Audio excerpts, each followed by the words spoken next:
Absolute cinema. Wait, what the? Oh. It's kind of bright. I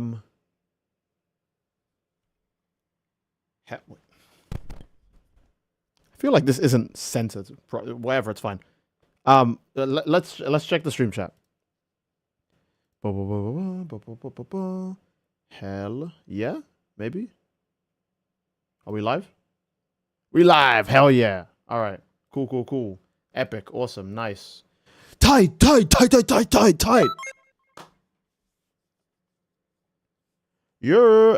Yeah, Xenoverse 2. Look, we haven't done Xenoverse 2 in a while, so I'm doing Xenoverse 2. And Xenoverse 2, unironically, has become more of a relaxation game now because none of the tryhards are on it. Even when I do 3v3 lobbies to play with you guys, no tryhards like join and try to like sweat or flex in the chat. It's literally just become super chill.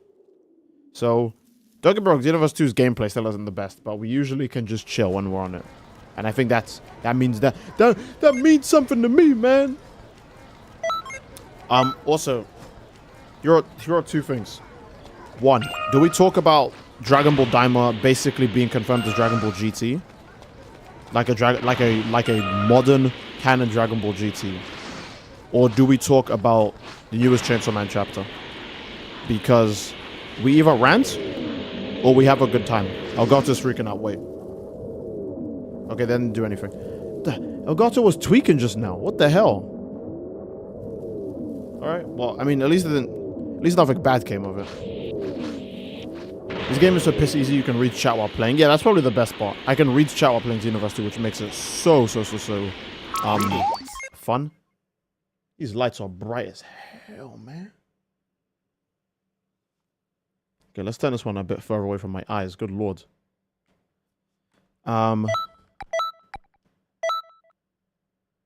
Create a room. Let's get creative. Rant. I can do both. Oh, so true. Literally, Daima is GT but shorter. Yeah. So I'm still thinking we'll get a Super Saiyan 4 because I've always said that Daima feels like it's following in the footsteps of GT. So we'll definitely get a Super Saiyan 4 adjacent transformation. And it looks like we will, with that interview basically confirming that Daima is just GT. And what's the most popular thing in GT? Altogether now? Super Saiyan 4. So, yeah. How long until we're playing something else? If nobody joins the room, we'll play something else. I'm going to end up ranting anyways. Okay, fine. Let's get the rants out of the way real quick. So, Chainsaw Man had another chapter that doesn't really look like it's going anywhere. I'm pretty sure they've asked Denji to fight the Death Devil like 3 fucking times now, and he keeps saying, or the characters at least keep saying, yeah, we'll do it. And so I don't feel anything when they're like, oh, go fight the Death Devil, because it's like, okay. In this case, it's especially bad though, because it's just a repeat of Makima's Gun Devil thing. And Makima's Gun Devil thing, oh, god damn it, how do I even explain this? Makima's Gun Devil thing wasn't even like, I feel like Denji still didn't even try to go after the Gun Devil despite the fact that he could have sex with Makima if he did. So that didn't do shit for his character. And then the Gun Devil thing never paid off because if you guys who read the manga know what I mean by that, right? The Gun Devil thing never paid off in the end. What else? So when they're like, oh, could you kill the Death Devil? It's like, okay. If you kill the Death Devil, then I'll do Kaioken on the tip, right? And Denji's like, ooh, I'm in. And it's like, I feel like you're just not gonna, I feel like it's just a repeat of part 1, but worse now. You know? Maybe that's just me. The Chainsaw Man cycle? Yeah. I used to have faith. I remember back in the day. I said back in the day, it wasn't that long ago. But I remember back when, I'm going to try and make this rant as short as possible. I remember back when Denji got jumped, for lack of a better word, and they took him to that room and they were cutting him up. And then the other characters brought him back. And then they went to like, they were having a massive filler arc, right? They were having a massive filler arc where they went to like a restaurant, or they tried to go to a restaurant and it wasn't, like, you know, it was broken down or it was something, right? And then they were like, oh, I know what cheer this guy up. A brothel, hell yeah. Even though one of the most important figures in Denji's life is dead now, or gone. right? He's like, oh yeah, but a brothel sounds peak. Again, I've said this before, right? If Alphonse had just recently like fucking exploded, would Edward Aura could be like, you know what, I got time to go to a brothel, hell yeah. And you could say the argument of, oh well, that's different. No, it's not different. Edward is younger than Denji. There's no excuse.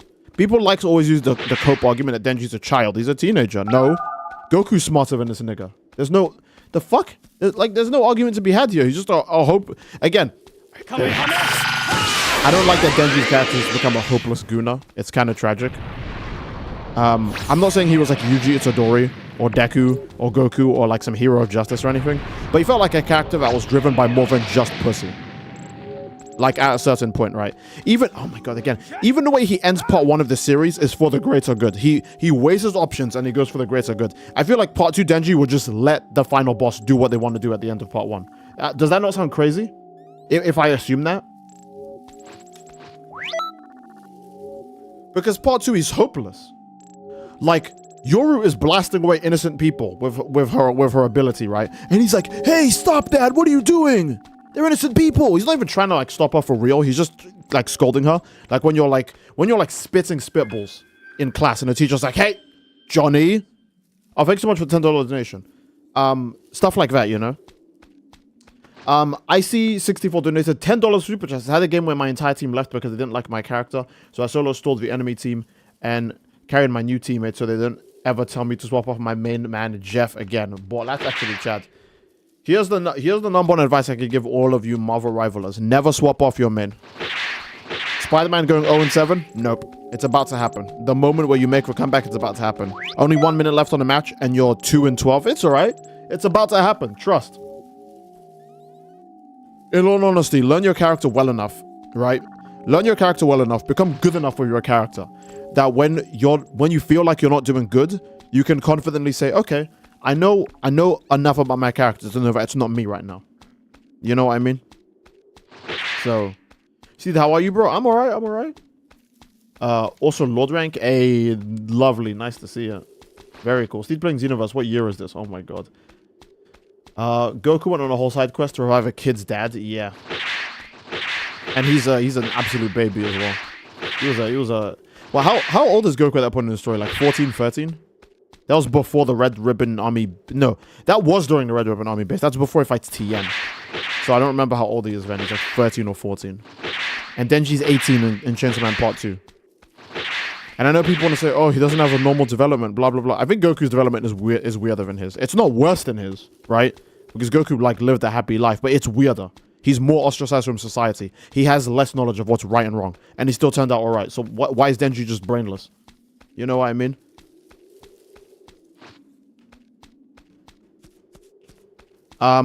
So yeah, I don't know. It's just me so far, but like Denji's age has nothing to do with this because again, all shonen protagonists are technically just in the same age range anyways. They should all have like, you know, that certain level of development. I feel like it only gets unrealistic when you get like Kiritos and like fucking Tatsuya Shibas, right? Where they're all in the same age range, but they're like fucking like they put Einstein to shame with the IQ and they can like Lelouch can literally pre-record a message and guess your response times perfectly. And how old is that nigga? You know, I mean, that's when it's like, okay, the character is too young. He's been in this world for too little time to know how to do that shit. That doesn't make any sense. But in Denji's case, it's like, nope, you should be smarter than that. Come on. Is this an SJ3 stream celebrate Daima? Hell yeah. The only issue is that no one's on this game. So we'll start soft. We will start soft. I will face people in ranked. And then when more people like, Steve, I want to fight you. Sure. But for now, we'll go Super Saiyan 3 on ranked. That's what the stream will be for now. Use all the power pole moves. Wow. Wow, this guy. This guy. Alright. Oh, generic. Thanks so much for $5 donation. It says recently got Risk of Rain 2. You may have just got one of the best games in human history recently. That's all I'm gonna say. Recently got Risk of Rain 2 and have been having tons of fun playing with mods like the Dragon Ball ones. You should stream it sometime, Steve, man. A lot of people have asked for me to stream the Risk of Rain because I still want to do... I know that there's a bunch of mods that I like the Sonic mod. And the Dragon Ball one probably has tons of updates as well now. When the hell did they add this to the game? I don't remember this. I've never seen a single person equip this. Then again, the game is like... You know when we used to Xenoverse 2's dead? Well, it's more dead than it was back then. Alright, so... Okay. I wish there was a dimer version of the power pole in the game. Because what I mean is like, okay, wait, when we find a power pole, I'll tell you what I mean. Because the power pole in this game, it's kind of like dirty, if that makes any sense. It's like a broke, washed up version of the power pole. Oh crap, I don't even know where it is. Hello, power pole? Power pole. There's no way it's this far down. It was at the beginning. Okay. Wait.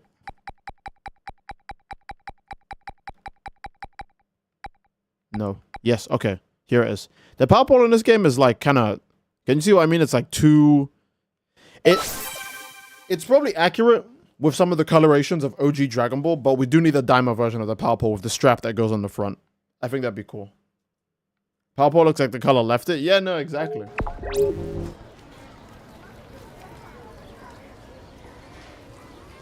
But he's so relatable. If you relate to him, that's not a good thing. Normal people don't like anyone like Denji. Yeah, I mean, I don't want to be... I think it's unrealistic that Denji doesn't actually have any friends. Denji seems like someone who actually can be sociable. His only negative quirk... His only two negative quirks is that he does his absolute best to not make friends with guys. Because, you know, he can't have sex with them. Well, I mean, he can, but he's not gay. And number two, whenever he's with a girl, he's just like a freak. He just goes full freak. He turns into Diddy and suddenly 1,000 baby oil bottles appear and stuff like that, right? So he can't have a normal conversation with a girl because he can't keep his freak down. And he'll never entertain a conversation with a guy because, you know, he can't have sex with them. Like, it's kind of weird how he made no friends in the time skip, right? Like, literally none. So yeah, that's kind of weird. But yeah, no, Denji has character problems, but then also if you relate to him, that's really bad. Because, like, okay, if you relate to a character like fucking Tanjiro, it's like, what does Tanjiro want to do? He wants to help people. He wants to do good for the world. Sweet, sick, awesome, great. You relate to someone like Goku. He doesn't inherently want to go out of his way to always be like a hero of justice, you know, kind of like Sonic, etc., etc. But good is in their nature. If they hear an explosion or they see a town on fire, they're gonna go over there. That's just their natural instinct, right? They're not predominantly like Superman, Spider-Man, you know. But the good is in their core and stuff like that. Then you have less and less so characters who kind of steer further away from being a hero and they just do things because it's convenient to them, like Megumi from JJK, right? He doesn't save everyone. He just saves the people he wants to save, people who matter more to him. But saving lives is still part of his job detail. He'll do it, but he picks which lives are more important than others. And then you have Denji, where it's like literally no priority other than having sex, chasing women, and letting innocent people die so we could save a cat. Right? That's... If you relate to that, then I'm sorry. You have, like... There's actually, like... If you relate to that, use Twitter too much. There you go. That's the best way to describe it. Because I feel like being that inhumane is a trait that's only found on Twitter. You can't be that inhuman unless if you're like a Twitter fanatic. So that's my take on Denji being a hopeless gooner. All right. I kind of want the Power Pole Ultimate, even though it's not going to do... No, wait. Daima Goku... He doesn't even have the Power Pole on Super Saiyan 3, yeah. It's on the ground somewhere. I forgot about that. Why am I putting Power Pole moves on? Alright, we'll leave Sign of Awakening on, though, because it's the best. Actually, because it's so good, maybe we should change this. Yeah. Okay. Bola. Oh. Okay, let's see. Bro, y'all make Denji sound like one of those creep-ass gooners. Denji's not that bad. I'm gonna be honest. He's not... Oh, fuck, okay. He's that bad now, but he wasn't before. I'm very sure he wasn't before. Right? It's really hard to see end of part 1 of Chainsaw Man Denji and think this is the same character. It's so weird. And Xeno Coffee donated $5 super chat. Thank you so much. Thank you so much for all the support already, guys. What the hell? We haven't even done like a match yet. But Xeno Coffee donated $5 super chat. Has recently finished building some custom combos for Raffle Broly in the Xenoverse 2 mod. Now I've got to finish the script for my next video. Hope you're well, Steed. I am very well, Xeno Coffee. And good work on the combos. Also, I'm kind of stupid. When you were in this chat last time, I didn't put the dots together that you're the same Xeno Coffee that has been in my recommended, and I've actually been watching like your videos. I've been watching every single video I see that comes up. I'm like, ooh, hold up, a topic about a game I care about. Ooh, wait, hold up. And I've actually enjoyed all your the cameras over here. I've actually enjoyed all your videos. I think you're doing a very good job, Xeno Coffee. So you keep up the great work too. And I can't wait to see what the next video is gonna be, what the script for the next video is gonna be. So thumbs up, keep up the good stuff. And I'm being serious. You're doing an amazing job. All right, let's see what we can see. Z says, hope you're unwell. Wow. What the hell? Well, hello, Z. See, I tried making Yasha in Xenoverse 2, but it didn't go well. To be fair, Yasha's design is like... any Asura's Wrath design, other than maybe Asura himself, has like a lot going into it. So it would be kind of hard to make a... you could make... there's a lot of moves for Yasha, right? You could use any of the blade moves. Like Dispose Blade and all those other moves, right? Those are... I think Dispo's entire moveset, other than like... other than the blast part of Justice Kick, but Dispo's entire moveset is already a good Yasha moveset. Like, everything from throwing circular discs and doing poses. You know how Yasha hits those aura poses and the enemy just blows up in the background. He's just flexing for the love of the game. Okay. Hell yeah. I would love some Asura's Wrath outfits for this game.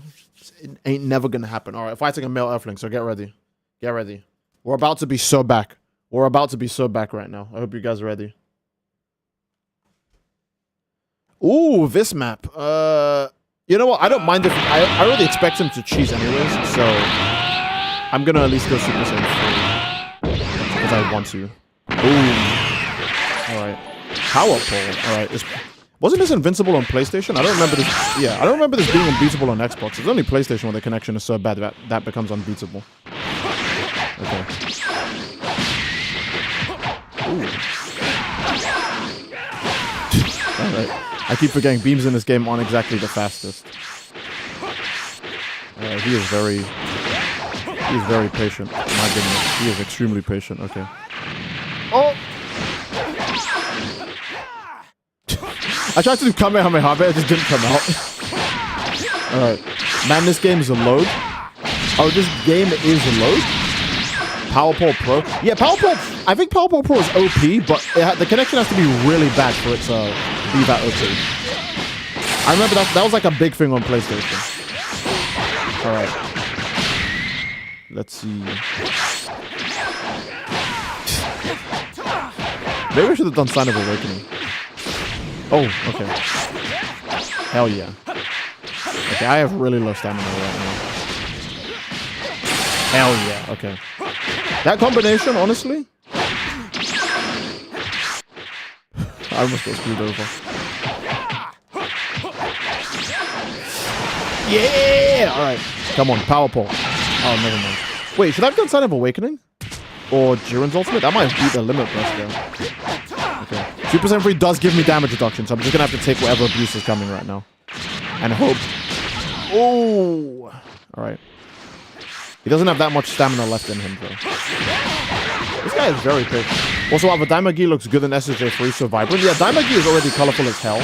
So going into a transformation just makes it pop even more. And I think that's another great thing about it. Okay. Huh? Oh, you tweaking, Xenoverse? Hell no! Okay. Is that not behind him?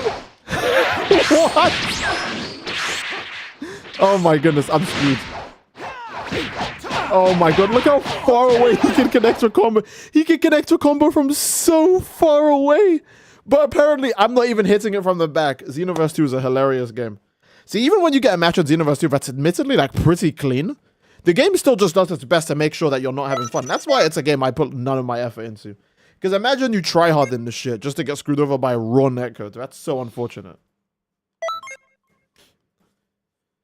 I still don't get why people give themselves so much stamina. Like, if you get stamina broken, you're fucked. No, it's because everyone has, like, backflip or super guard on, so they don't mind. And having more stamina means you could spam evasives like Dragon Burn more often, meaning you're more untouchable. So, yeah.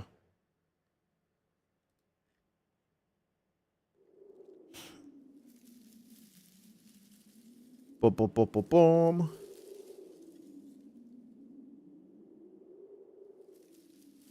Oh, hey, there's another match. Another thing I don't like about the thing at the very end of the Chainsaw Man chapter is it feels like it's a version of Makima's offer, but with less stakes.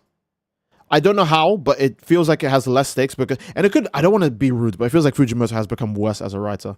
I feel like ever since the handjob chapter, he's this, and remember that I need to remind you guys, the handjob chapter in Chainsaw Man, or for 2024, it was so popular, it's the only thing that beat the biggest JJK chapter of that year as well.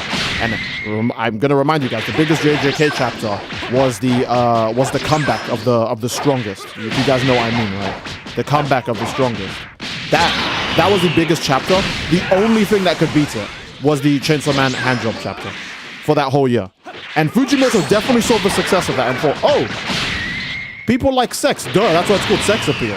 And he may be focusing way too damn hard on that. Because I feel like Chainsaw Man as a story has suffered more. It's got way more sexual shit in it now, but it just feels like it's also just an infinitely worse. And it's not even like this, like, oh, I hate sexy stuff. Fuck Stellar Blade. Stellar Blade sucks. Nikkei sucks. Fan service in anime is bad. Female characters have to wear the same armor as Master Chief, otherwise it's unrealistic.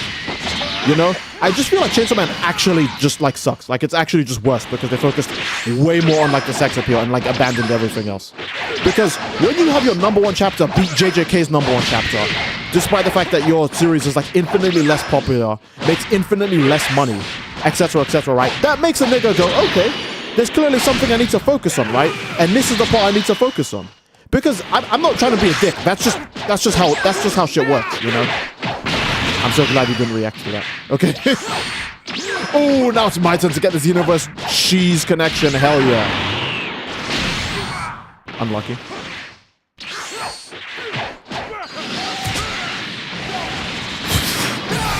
I think you can evasive out of here.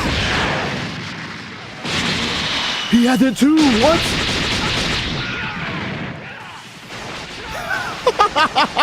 He had it too. Oh my god. I'm gonna be honest. If my evasive was poorly timed, I would have actually died anyways. Because that move does not play. That move does not play. Nikkei is great. F off. No, no. I'm not saying anything bad about Nikki, but you know what I mean. We live in a society. We're in an age where it's widely accepted to just hate like sex-based things in any media, other than if it's real life, right?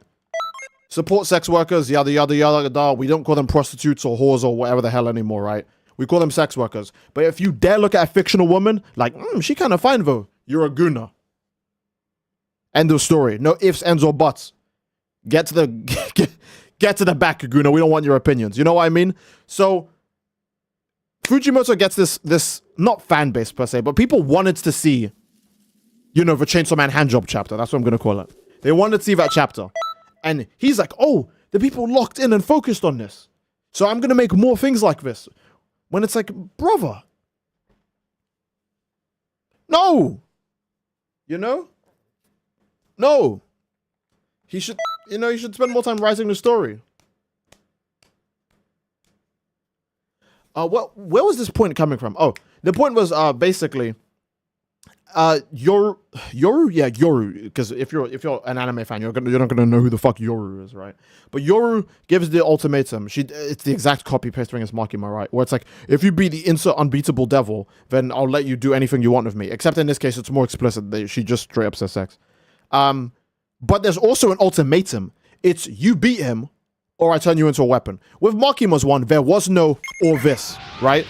Which made Makima's deal intrinsically more interesting because she's asking you to beat an unbeatable guy and says, if you do it, you take me to Pound Town. And if you don't do it, that's fine. We'll still talk. We'll still be friends. We'll still work in the same, place. You'll still go on missions with devils, obviously. You just won't take me to Pound Town. But in this option, it's like, if you don't beat the guy, I'll turn you into a weapon. Bitch, if he doesn't beat the guy, he'll fucking die anyways. So it makes it feel like there's even less stakes. You know what I mean? I don't know, it just feels really empty. It makes me feel like the Death Devil's gonna show up and he's gonna perform like fucking Lucifer from Black Clover. I'm getting worried now. You know what I mean?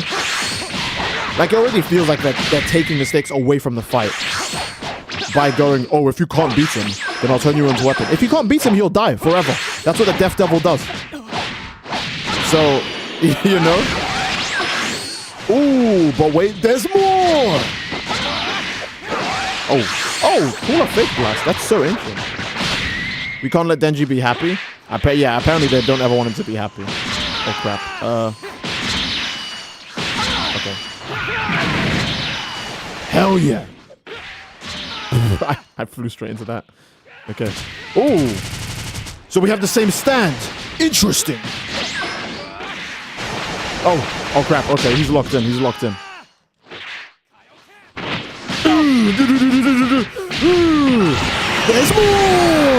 Oh wait, there isn't any more. Uh-oh. Okay. I'm dead. No, I don't have enough health to take this. It's more than Xenoverse 2. I literally cannot survive this. Unless... No, I don't need it. I lose my way. Denji from Jujutsu? Yeah, Denji from Jujutsu. I think Fujimoto hates Asa. I think he does too, because I think Asa's the best character in Chainsaw Man. I'm going to be honest. I think Asa is the best Chainsaw Man character, period. But he hides us away from her so much now.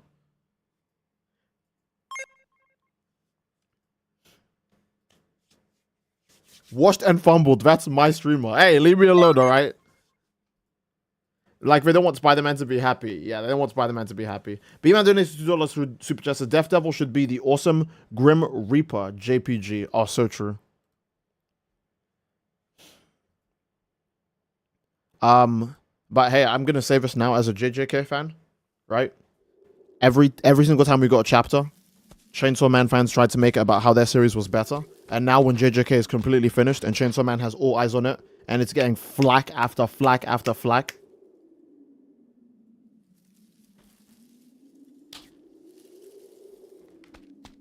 that's all I'm saying.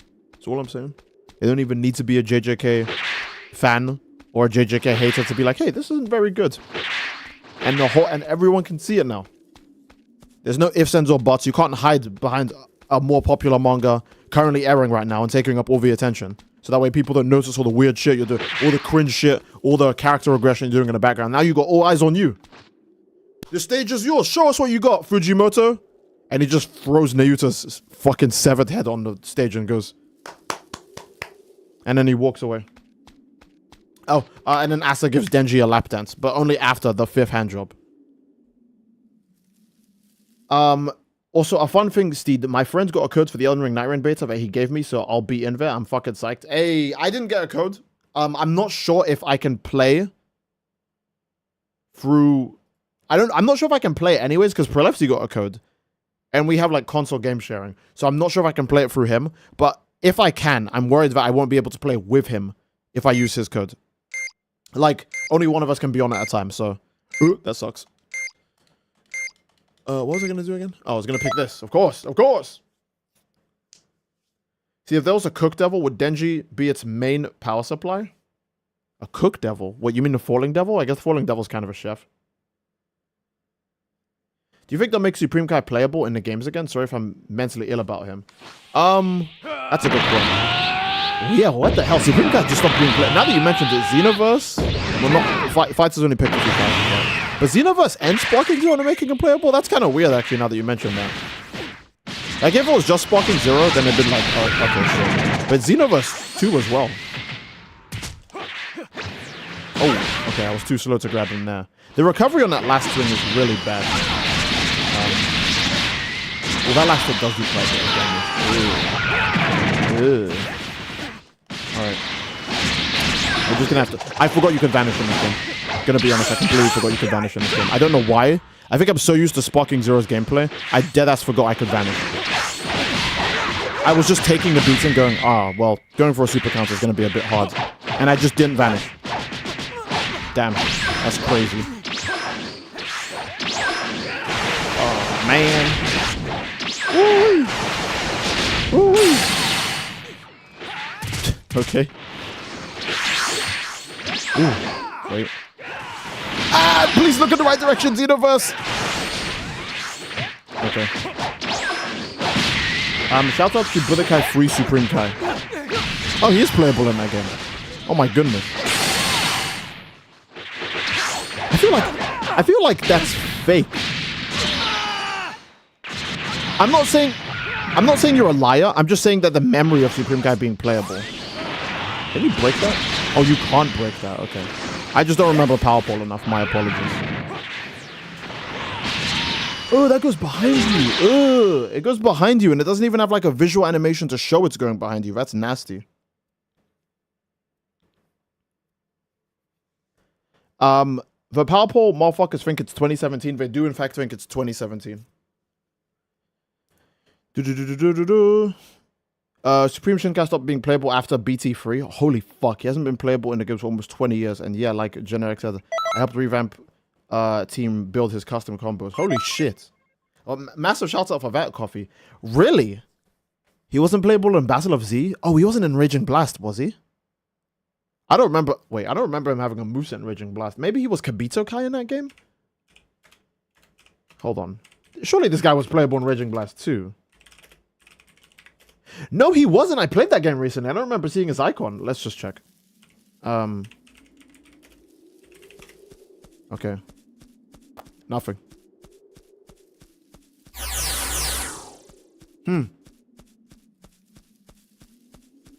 Or Battle of Z. Wow. They really did forget about that guy. Holy shit, yeah. I'm glad you noticed, because what the... I'm shocked. Dragon Ball Fusions? Oh, in between gamer, heyo. Yeah, Dragon Ball Fusions, I guess Dragon Ball Fusions counts, but it's I think it's not what most people would consider a mainline game, so that's why. But hey, thank you so much for stopping by, fella, amigo, homie, comrade.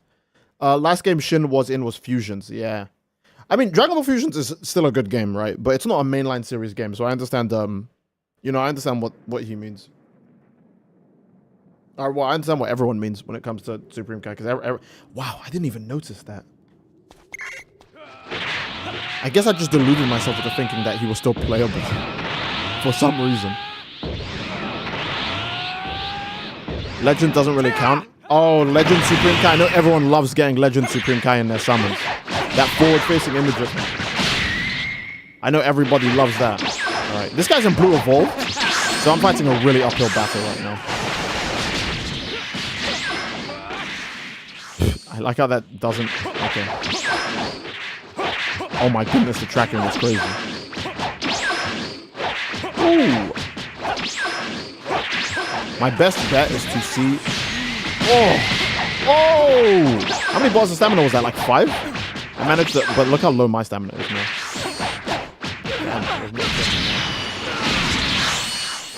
Okay. That's a lot of damage. That's a lot of damage. Alright.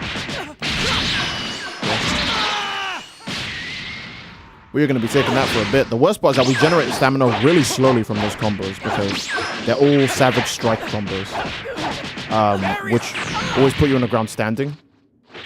Oh, hello. Okay. Ooh, all right. Come on, area. Okay. I would read the chat right now, but my YouTube stream chat has gone weird. Like it's like frozen, so.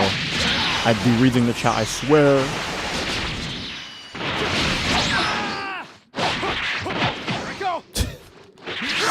Ooh, alright.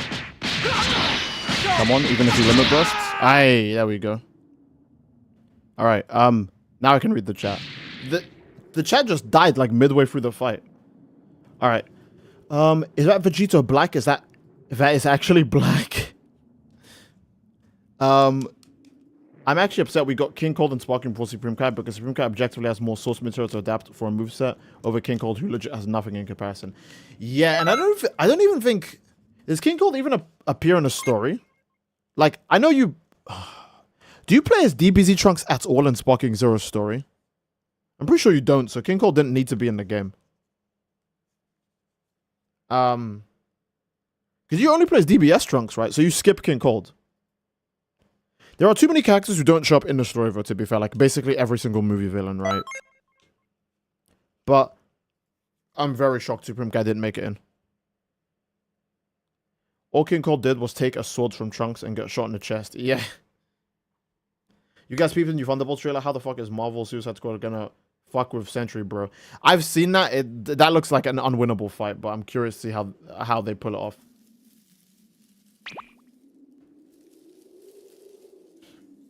All right.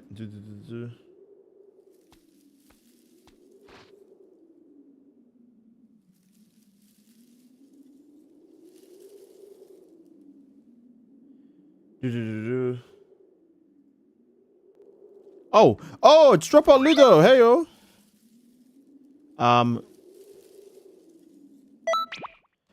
But yeah, I guess I'll stop talking about Chainsaw Man now because it's just gonna be me complaining about the same thing for like 50 minutes. I'm just upset because I used to D-Red's Chainsaw Man, right? I remember going back to my older tweets. I was just really bored one day. Wait, no, I'm supposed to be a Super Saiyan 3. Where's Elphys? Where is he? Take me. Yeah, there we go. I remember just scrolling through some of my older tweets because I was bored. And I found 2 tweets. One of me saying, one of my 2 favorite, the 2 scenes I want to see Mappa animate the most. One was, the shot of, Aaron's Rumbling Titan face. Like the first shot you get of it that reveals it. And the Gun Devil's emergence. And we have one of them now. We're just waiting for them to get to the Gun Devil, for the anime. And I found another tweet also. I think it's this came straight after Cosmic Gory, so that's how you could tell that I was feeling like an abused housewife. I was feeling like an abused, unloved housewife who goes to the same bar with the guy that she likes every day because her husband is just straight booty cheeks, right? Because this was straight after Cosmic Goru and Saitama were pissing me off. It's one of the first few chapters of Chainsaw Man Part 2. And the tweet reads, like, I'm so glad to read real manga again. Because that's how mad I was with One Punch Man. That I saw a Chainsaw Man Part 2 page and I was like, oh my god. This is real manga. Holy crap. It's a real story. You know? I was so happy. And now you could actually say I hate Chainsaw Man Part 2. It's nasty work. It's nasty work. Since the fusion bug bag fell, I doubt they're gonna pull Mini Vegeta. I think what's gonna happen is that Q and Do are gonna find the fusion bug bag. Because it fell on the ground, definitely not for Goku and Vegeta's use. It fell for someone else. If it was for Goku and Vegeta's use, it'd be on Goku's person. So that's how I see it. So it definitely fell for someone else to use it. Boom.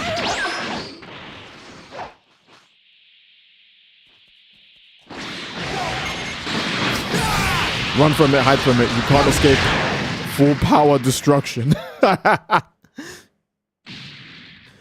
Is it time for One Punch Man anti-glazing? Nah, not yet, not yet, not yet. How is Chainsaw Man gonna adapt to future manga, bruh? I have no idea. Steed remembering the glazing arc, bro. I used to glaze Chainsaw Man Part 2 so crazy. I still stand by the fact that I love Asa. Asa is such a good character. And her dynamic of Yoru was good before they... How do I describe it? It's so weird because Denji didn't have a love interest in Chainsaw Man, well, I guess Makima. But Denji didn't have like a true like mutual love interest in Chainsaw Man Part 1, right? And I don't know how to describe it. But I feel like Asa just got put in the same role that characters like Sakura get put into and Ochako.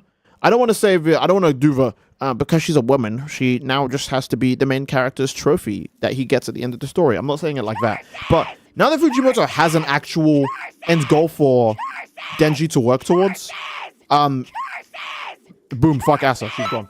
You know what I mean? Curses! Curses!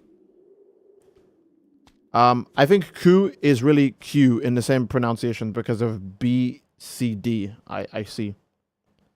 So the Tamagamis are fodder now? They're not fodder, it's just that Goma's like mad OP. So yeah. Goku versus Hulk.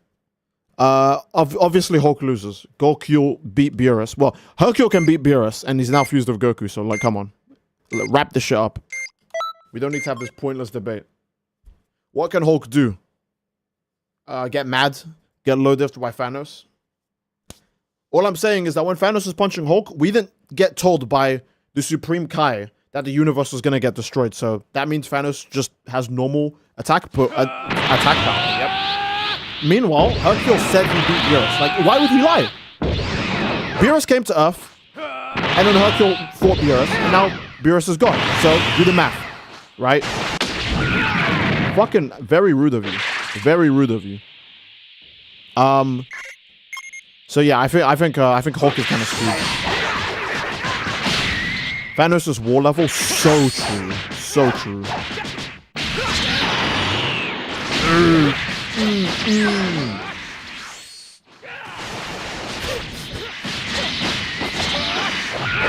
Oh, alright.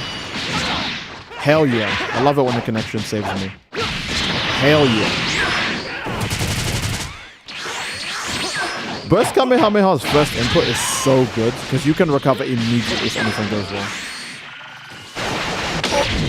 I don't know why I tried to sparking zero the bottom. Okay. Okay.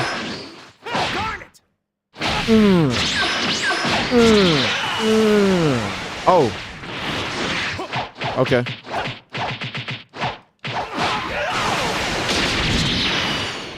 Nothing? No evasive, no vanish? Okay. Hulk in the MCU is still the most disappointing character ever. They fumbled so bad. I see.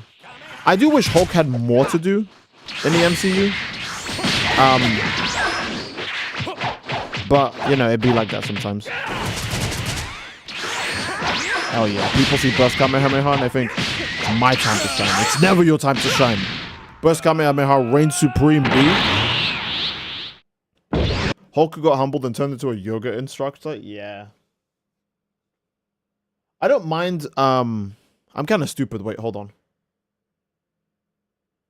I don't mind Hulk becoming, like, I guess more passive after he gets his ass beat. Because, like, you know, how many fights do you go into, lose that badly, and then go, yeah, I'm going to still go around fucking? Nobody. But I think he goes way too hard into it. Like, even when there's times where, like, in Endgame, for example, right? Even when there's times where he can be useful with his physical strength, you don't really see him do it. And I refuse to watch She-Hulk. I won't watch it. So, yeah.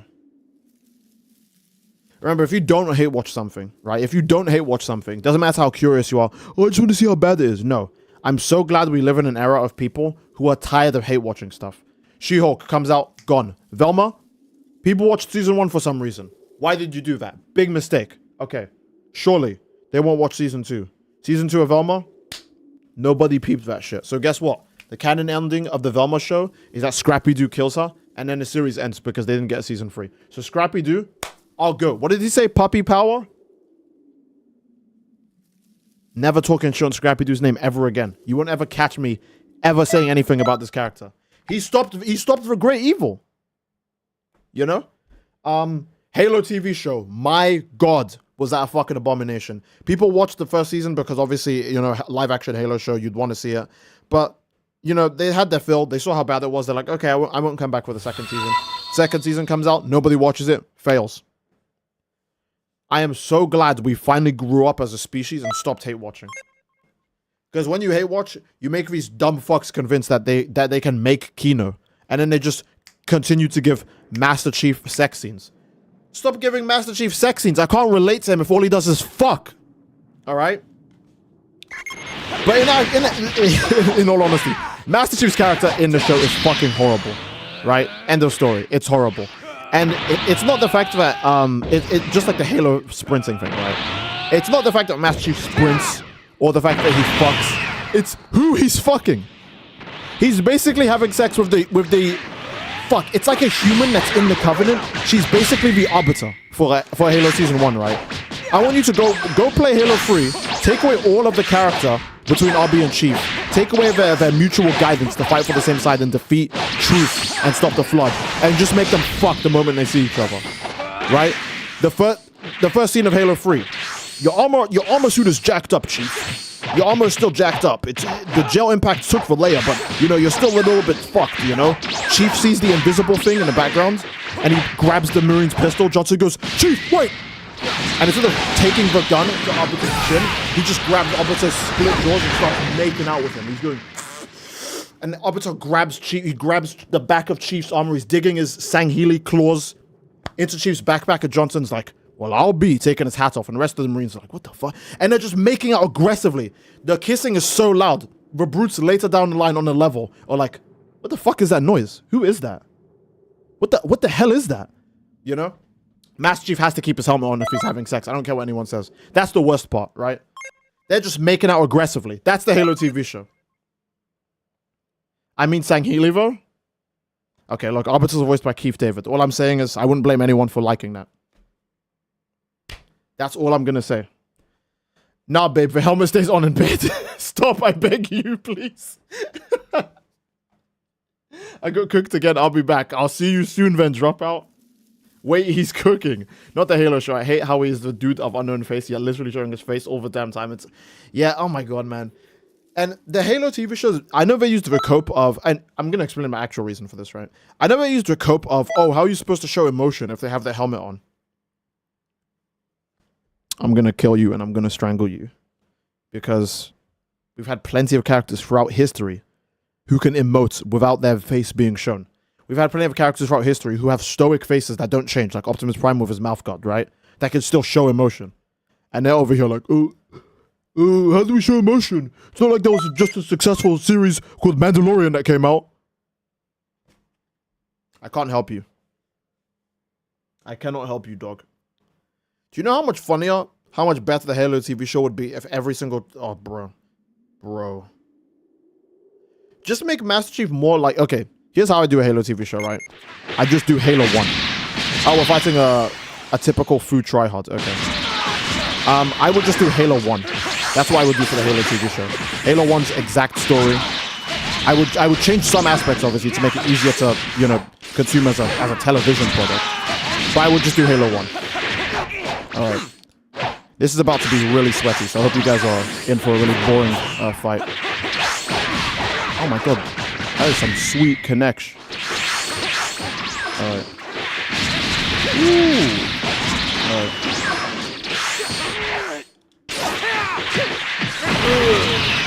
He didn't stop that? Okay. That's done for so long. Good lord, man. Oh, wait, that can miss? I know this guy's tryharding, but that can miss? What? How? Is it not a lock-on skill? That can miss. This game is fucking insane. Okay. I'm not going to stamina break him, obviously. We're just going to get as much damage as we can. Okay. Oh, he's Fu. Oh, he's Fu. I forgot he can do that. I keep forgetting he can do that. He has a Gale Gel 3 card.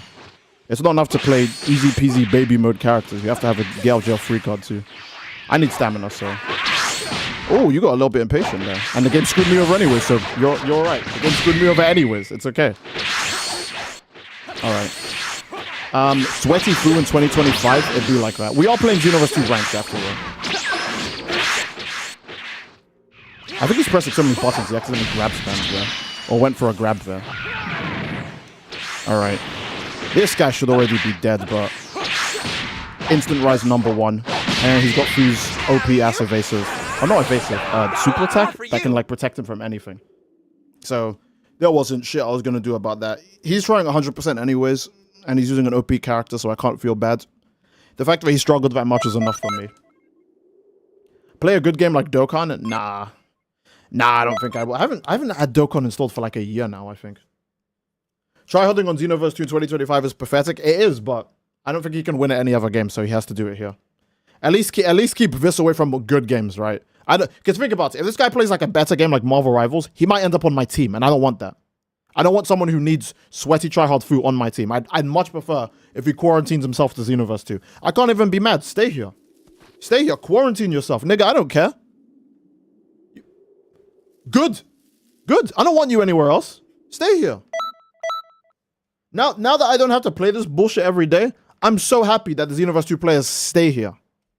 Good. I don't want you on my team in Monster Hunter because you're Fro. I don't want you on my team in Marvel Rivals because you're Fro. I don't want you playing the same game as me ever because you're Fro. If you're on the enemy team, I'd be glad at least because then I get an easy win. But if more than likely the universe with all of its cosmic magic and power and bullshit will put you on my team, and I don't want that. So I'm completely okay with them quarantining themselves to Xenoverse 2.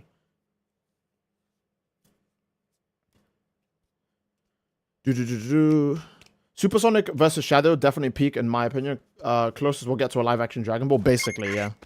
Oh, Ludo again. Alright. The way I handle that is also not play rivals because modern Marvel is trash. I see. Thank goodness he stays on this game. He needs the wins in this. Yeah. No, yeah, that's the thing. If a Xenoverse 2 player wants to try out the Xenoverse 2, like, look, this game is... You guys are the reason, not you guys in the chat. Right? But Xenoverse 2 tryouts are the reason why the game is super fucking dead in general. And they made the game that dead because they don't know how to play any other way. They're not good at the game. They can't get any better at the game. They refuse to get better at the game. It might not even be possible for them, right? And now the game is in this state. Because every single person I was playing the game for, no, you should let cancels and cheesing and tryharding be like the norm and accepted. It's just a game. I paid for the game. Nigga, I paid for the game too. But guess what? When I pay for the game, other people aren't suffering and getting their money wasted. When you pay for the game dies. Because you play like an asshole. So yeah, Xenoverse 2, obviously not in the best condition, and it's been made worse by tryhards, but I don't care. You know, this isn't the only Dragon Ball game to play anymore. Sparking Zero isn't the greatest. Yeah, that sucks, but better than Xenoverse 2. At least from a PvP standpoint, obviously. Sparking Zero gets, you know, really repetitive and kind of boring sometimes, but the PvP, like, light year diff compared to Xenoverse 2. What is this? Ooh, okay. Ooh, cheeky.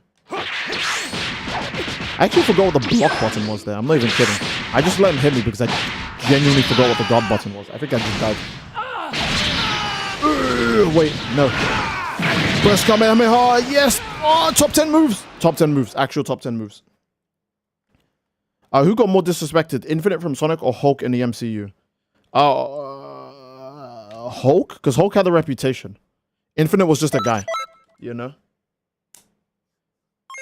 Oh no, so Master Switch's bodies of Ludo.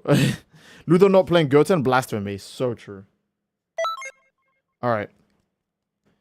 See, don't you understand? Key stunning and lag is in the game, so you just need to get over it. Simple. So, you know what? Honestly, that's true. That's true. My bad. My bad, bro. Make a top 10 list of top 10 super attacks? I can't, man. I don't think about this game often enough to think of what the top 10 most annoying moves are in the game. You know, like, for example, I forgot Fu was, like, annoying until I got into the match, and the first thing the guy did was to jump melee to shoot the 2 blasts at me. I was like, oh, right. I remember this character. That's all people do in this character. They don't actually know how to play the game. I feel like it's so easy to find a pretentious Chainsaw Man fan. I'm so sorry. I'm still talking about it after the rest of that. I won't talk about it. All right. For those of you guys who read the chapter, yippee, yay, you know what I'm talking about. For those of you guys who don't, whoops. The tweet reads, "This is so toxic. I love this. I love how the story is actually delving into this fucked up relationship. War loves pitiful men. Pitiful men do not comprehend the consequences of their action. The unconsenting, forgotten victim is the girl caught up in all this. Somehow we can always make it about the girls. We can always make it about how the girls suffer the most."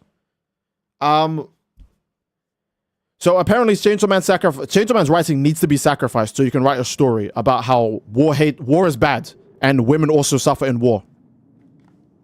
Chainsaw Man's entire story needs to suffer so you can go war bad, girl suffers with war. Nigga, Asa been suffering since she's got Yoru. Asa literally, the series starts with Asa getting sliced into pieces. Yoru's like, bro, I'll take over your body and I'll protect you, don't worry, bro. It's alright, bro. And then the first thing she does is try to make a move on like the first male student she sees. And goes, how big's that dick, bro? And he goes, small, leave me alone. And then she goes, okay, well that didn't work. Let's find someone else to sexually harass. Or someone else we could turn into a weapon. And Asa is, it's like a more annoying version of Sukuna. Not an eviler version of Sukuna, but just more annoying. Because Sukuna just shuts the fuck up. You know, he just lets you do your thing. Because he doesn't want to speak to you. Yoru will not stop talking. Yoru's like a backseat gamer who's around 24/7. And sometimes the backseat gamer takes the control out of your hand and goes, here nigga, let me show you how to play. And you're like, nigga, it's my game. What the fuck? How did you give me my controller back? Nah. If you try to take it back, I'll punch you in the face. It's like, okay, nigga, damn. What the fuck did I do? You're just gonna break into my house take my control out of my hands, right? And just run my shit. Like we've known Asa's been suffering. That's the whole point. That's not the whole point. Right? But that's like half the point of Chainsaw, right? Then she gets like some peak. Pochita's like, nigga, I love you. Show me what a good life looks like. And then the War Devil's like, I hate you. Give me your body. I want to kill some dude I don't like because he ate nuclear weapons one time. You know what I mean?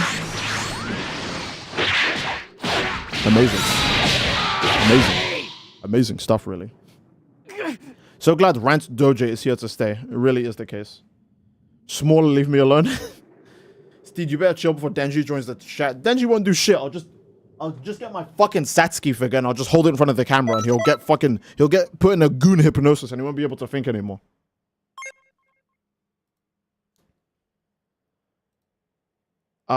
Yeah. Boom, boom, boom, boom. Boom, boom, boom, boom. Boom, boom, boom, boom, boom, boom.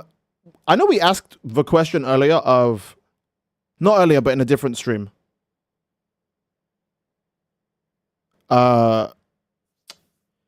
We asked who's a bigger dick rider, right? One Piece fans or Chainsaw Man fans? But I think it is Chainsaw Man fans. Because they make some they don't even have 1,000 chapters to cope with, right? They don't even have 1,000 chapters to cope with, and they can still cope with this good. This is refined cope, right? You couldn't find cope like this anywhere else.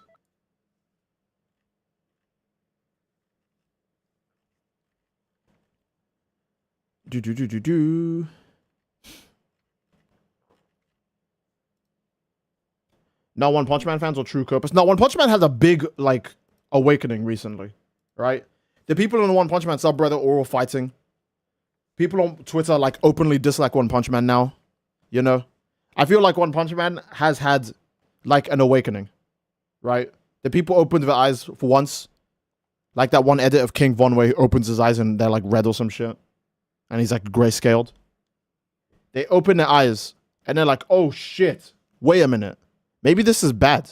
Because why is this guy wasting my time? A good series wouldn't waste my time. You know? And then they just stop.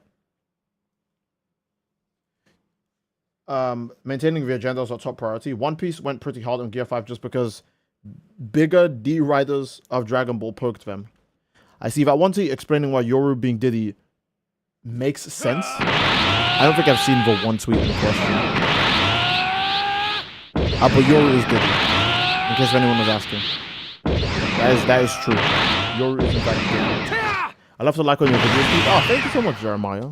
It's kind of you. Well, Steve, I've decided to become a streamer now. I just need to find a game to play because I can't run rivals very well while streaming. Hey, Dragon Ball Xenoverse 2, baby. That's your game.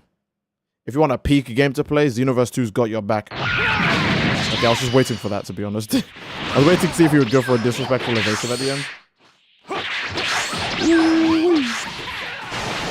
Okay. Boom. Okay. Woo. Okay. I get so lost in the sauce. Here I go. Right and right. Left. Okay. I was trying to think of what the best move would be to counter this, but I don't have any big single damage, like high single hit moves. If I had special cannon beast, you know, open and closed case. Okay. Oh, someone actually uses this move? Holy crap. Oh, someone actually uses that move too. Oh, okay, damn, they're a Kaioshin. Never mind. My apologies. I didn't realize you were a Kaioshin. Wait. Boom. Okay, please be fast enough. Please. Fuck. Silent of Awakening would have been better? Yeah, probably. Sparking Zero, no new stages ever. I felt bad for Tamagami too because the way Vegeta disrespecting him with the arm on the neck, that was nasty work, yeah. Vegeta was doing himself. I often forget energy attacks have a density scale. They do, yeah. Wait, are we fighting? Okay.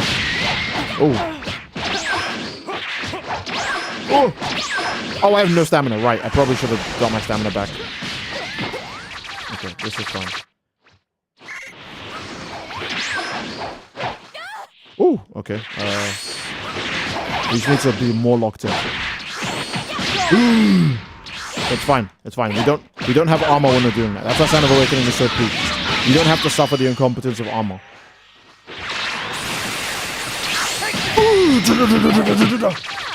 I feel so cool doing that move, man. That Sign of Awakening, top 10 most awesome moves ever awesome. I might be kind of skewed here. Not gonna lie. Can I vanish?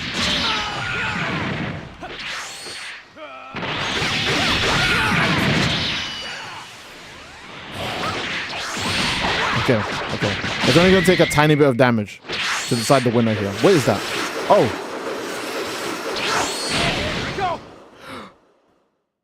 He's gonna win. I have less health. Energy attacks are basically like plasma, so treat their density like a star's density. That is true. That is true. Look at those beautiful false hits. It do be like that. I'm gonna need Shadow the Hedgehog to do the Chainsaw Man versus Chaos Control roundhouse kick both Yoru out of Asa's body and warp Denji to a damn therapist. Yeah. When it comes to Gear 5, people tend to overestimate the form despite Luffy being unable to maintain it very long. People just glaze Gear 5 in general because it's like a new transformation and it's white hair and now they feel the need to compete with the Goku white hair transformation as well. I'm pretty sure that's it.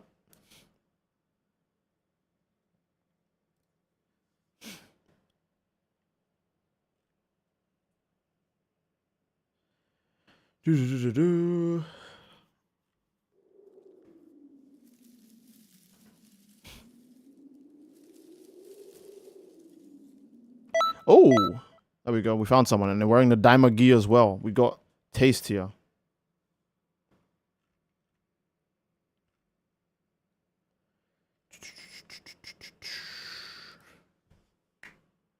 Gear 5 is cool, but it really doesn't compare to the legacy Super Saiyan forms have. Yeah, there's no way. It literally doesn't compare. That's not even like cope or like blind nostalgia. It literally does not. Okay, here's a good example, right? Super Saiyan comes out, iconic everywhere immediately. Gear 5 has been out for how many years now in the manga? And I still haven't seen a Gear 5 reference in a different anime. So whenever they say, ooh, it surpassed Super Saiyan's legacy. Nope, Super Saiyan's too old to be surpassed. I'm pretty sure there's going to be no transformation, maybe in media. Period. That's more. Let me know if there's any transformation more iconic than Super Saiyan in any like TV show, like period, or just any form of media. But I don't think there is. It's literally not possible. Super Saiyan is too iconic. It's too early and it was done too well to be surpassed. Even if there's one that's thematically better and written better, Super Saiyan is too iconic because it's too fucking old now. You know? Now Super Saiyan is actually that transformation. Yeah. It's kind of like when you think of like TV show character deaths, like Optimus Prime #1. I know there's another really big one in anime and manga, right? There's another enormous one in anime and manga recently, but Optimus Prime is like the #1 like character death in like all of media. There are some forms that just can't be overtaken because of how old they are, right? It's too late to try and have a more iconic or impactful character death because, you know, Optimus Prime is too old. It's too old. It's too late now to try and have a transformation more impactful than Super Saiyan because it's been out for too long. If you wanted to do that shit, you should have did it like the same decade that shit released. It's too late to do it now. Oh, okay. For a second, I wanted to throw up my Kamehameha at him, and then I remembered there's no beam flashes in this game, so whoops. Ooh. Okay. Ooh-wee. Ooh-wee.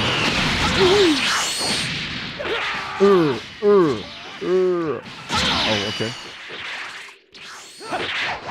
Okay. Very nice. The same way that people say that the edgy side character is the Vegeta of the show, that's exactly what the Super Saiyan is for transformation. Yeah, anytime people see an edgy side character, they're just like, oh, it's Vegeta and Sasuke. It can't be anything else.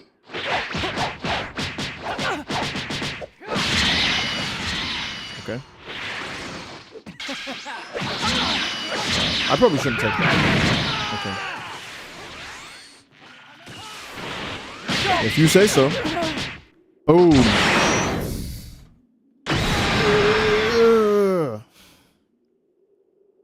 Kakarot mode is more iconic than Super Saiyan and has surpassed its legacy. Oh, my bad. You're right.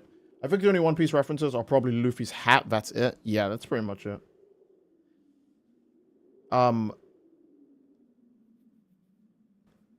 Jeff could beat Steed, even if Steed has statements. Damn. Now my statements are better than Jeff's. Sorry.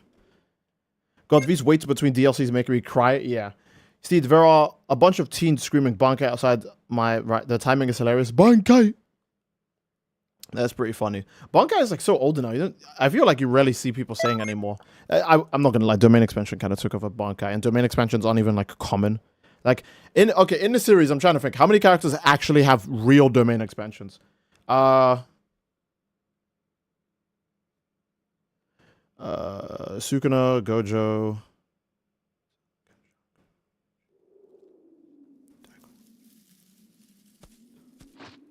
Bingo!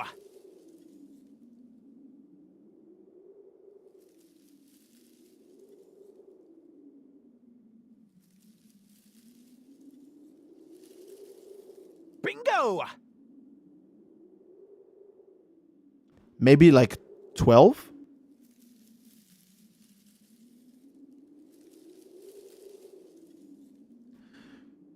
Gojo, Sukuna.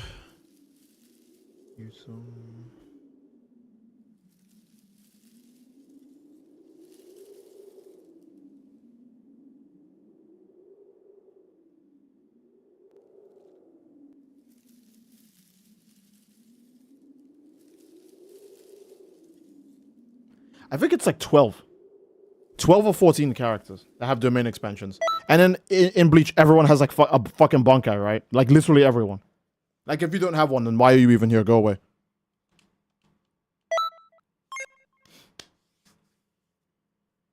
Don't forget Ochako. Oh shit, my bad, bro. Sukuna versus Muzan, who are you taking? Sukuna, he can literally slash Muzan till daytime. We know Sukuna has that much energy. It's not even like a cope. And he's also that much of a hedonist. He would stand there till sunrise just doing that. He'd be like, this is fun for me. I don't know about you, Demon King, but this is quite fun for me. I've never found a guy who can just die forever. You know how fun this is to a fucking psycho like me?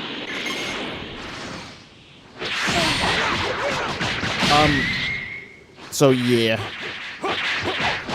I don't think Muzan has any stat that's higher than Sukuna's. You could maybe argue speed if you take the Mach 3 statement seriously, but then if you take the Mach 3 statement seriously, for like all characters, right?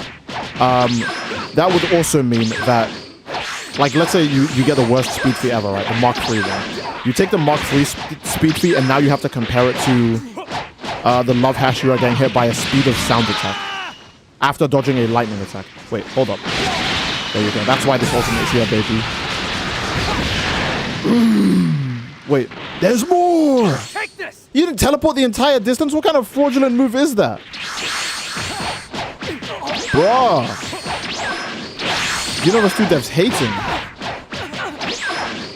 Because Sukuna saying a new toy that can just all my moves on and that won't die. Yes, literally, yeah.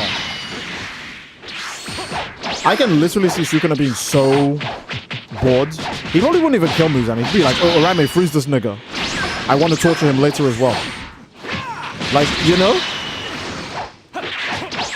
Or maybe he would eat him? He might... No, he'll either be disgusted or find the taste of Muzan exquisite because that's like ancient meat, right? Or maybe he'd be like, there's too much fucking vampire bullshit in here. I don't like it. Too much demon bullshit in here. The demon pots spoil the taste. Orame, throw it away. But sir, you didn't even like finish your food. I don't give a fuck. Ooh. No evasive. I was thinking he would do his evasive. That was very brave. There's chip damage in this game, by the way. I'm just letting you know. There is chip damage in this game. Wait a minute. Xenoverse 2 is an easy game. Just do this. Oh, wait, shit. No, it's not that easy. Wait. It's that easy. Dog, teleport moves just do not work online. Your teleport moves straight up do not work in this game. Steed would play a JJK deck in Union Arena? Maybe. I don't know what that is. Hear me out, JJK open world game? I don't think open world games work for most series. Like, period.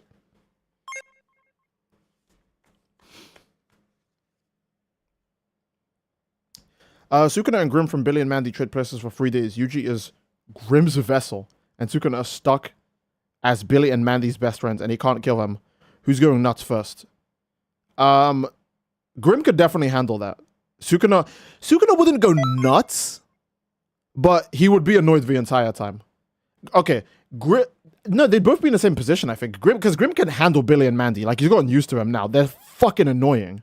But Yuji is like a cool dude. I don't see Grim being mad at hanging out. Like, Yuji isn't an annoying kid that picks his nose and flicks his boogers and like beats people up for no reason. Like, Grim would be like, oh, but Mandy, you see, you and Billy are stuck inside, and I'm the Grim Reaper, and I can just drink coconut juice every day.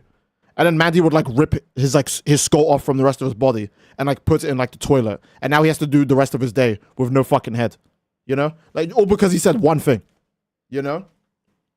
But if Grim was hanging out with Yuji and he's like, oh, all right, what do you want to do now? And Yuji's like, let's go get ice cream. Grim would be like, oh. Okay. They have ice cream? All right, what torture are you going to put me through now? I want to... You don't mind following me while I see my girlfriend, right? Sure, I guess. And he watches Yuji go on a date with Ozawa, and he's like, oh, this reminds me of the time when... Wait, Grim was like a white dude, right, when he was younger? Or was that when he was younger or when he was alive? I don't know what counts. Does that count as being young or being alive? But Grim would be like, this reminds me of when I was younger. Love is such a beautiful thing. This is great. And Yuji's like, I'm so sorry I took up your time, Grim. What do you want to do? And Grim's like, wait, you're asking me what I want to do? And he's like, yeah, I took up your time. So I'm asking you what you want to do now. And Grim would be like, okay. Sukuna on the other hand, though, he's sitting there like, holy fuck. While Billy's going, and then the guy on the TV, he went, and then the other guy went, and Sukuna's just like, oh my fucking god, shit. Fuck, oh my fucking god. You know, he would do his best to keep it in. I don't think he would explode, but he would be annoyed the entire time, right?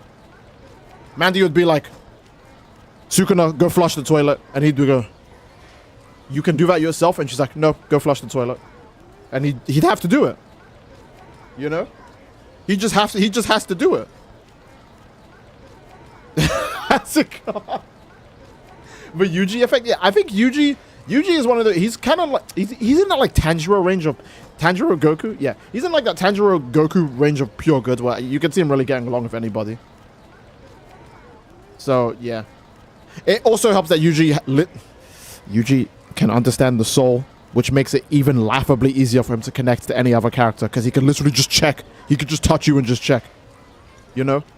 Even if you're someone who hides their emotions all day, he could just like pat you on the back without your consent, dive into your soul, check, and go, oh shit. This guy's going through it. Because he can understand souls. I mean, he can only do it through like contact, really, but you know what I mean. I don't know if Grim would count as someone who has a soul, but Yuji's natural disposition is to be nice to everyone anyways. Greetings. So, man, now that I think about it, Billy and Mandy really had Grim in that binding vow. Yeah, Grim was... Grim was in that binding vow. He was fucked. Imagine when he decides to run up on Yuji the same day he has literal death inside of his body and gets shook by... Bro. He touches Yuji, then he loses, like... He just slumps over. Like a Gmod ragdoll. He just goes completely slump and just like falls over with like no motion. Yuji is good. I think that's another reason why I like Yuji. He actually does his best to understand people. Like, as someone who is strong, he knows he has the freedom to understand people. And people who he can't connect to, he either just goes, okay, I did my best to help you, I can't do it. Or he just, you know, if you're an enemy, he just kills you. You know what I mean? So I think that's, because I feel like there's a, like, it's so rare to find, like, Tanjiro connects with people, but also everyone he fights is a completely irredeemable demon that needs to die anyways. Like, it doesn't even matter.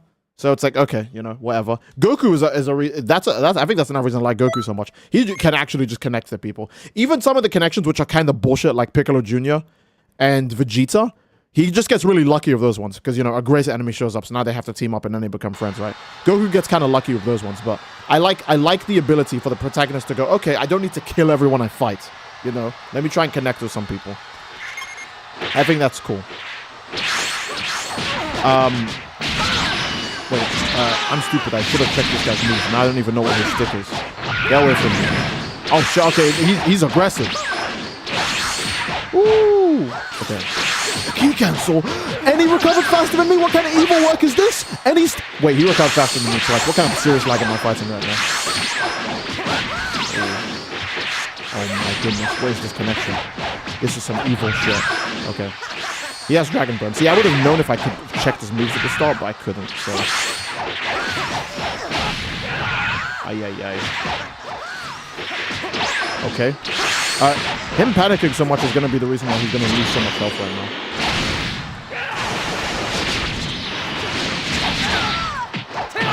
Yeah. Hell yeah. That's a free Super Saiyan 3 right there.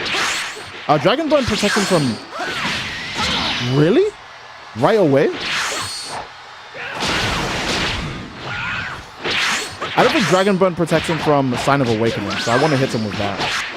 Man, that Frieza move is really good. I don't remember having recovery like that. I really don't remember having recovery like that. Okay. I think that's just super lag then. Ooh. Now you have to use Dragon Burn. Oh, he still got hit by some of it. That's great. That's great. And the key cancel too. And the handy cannon. Man, I didn't even know he had that. Okay. Yep. Oh, I really wish the burst Kamehameha kept him. Ooh.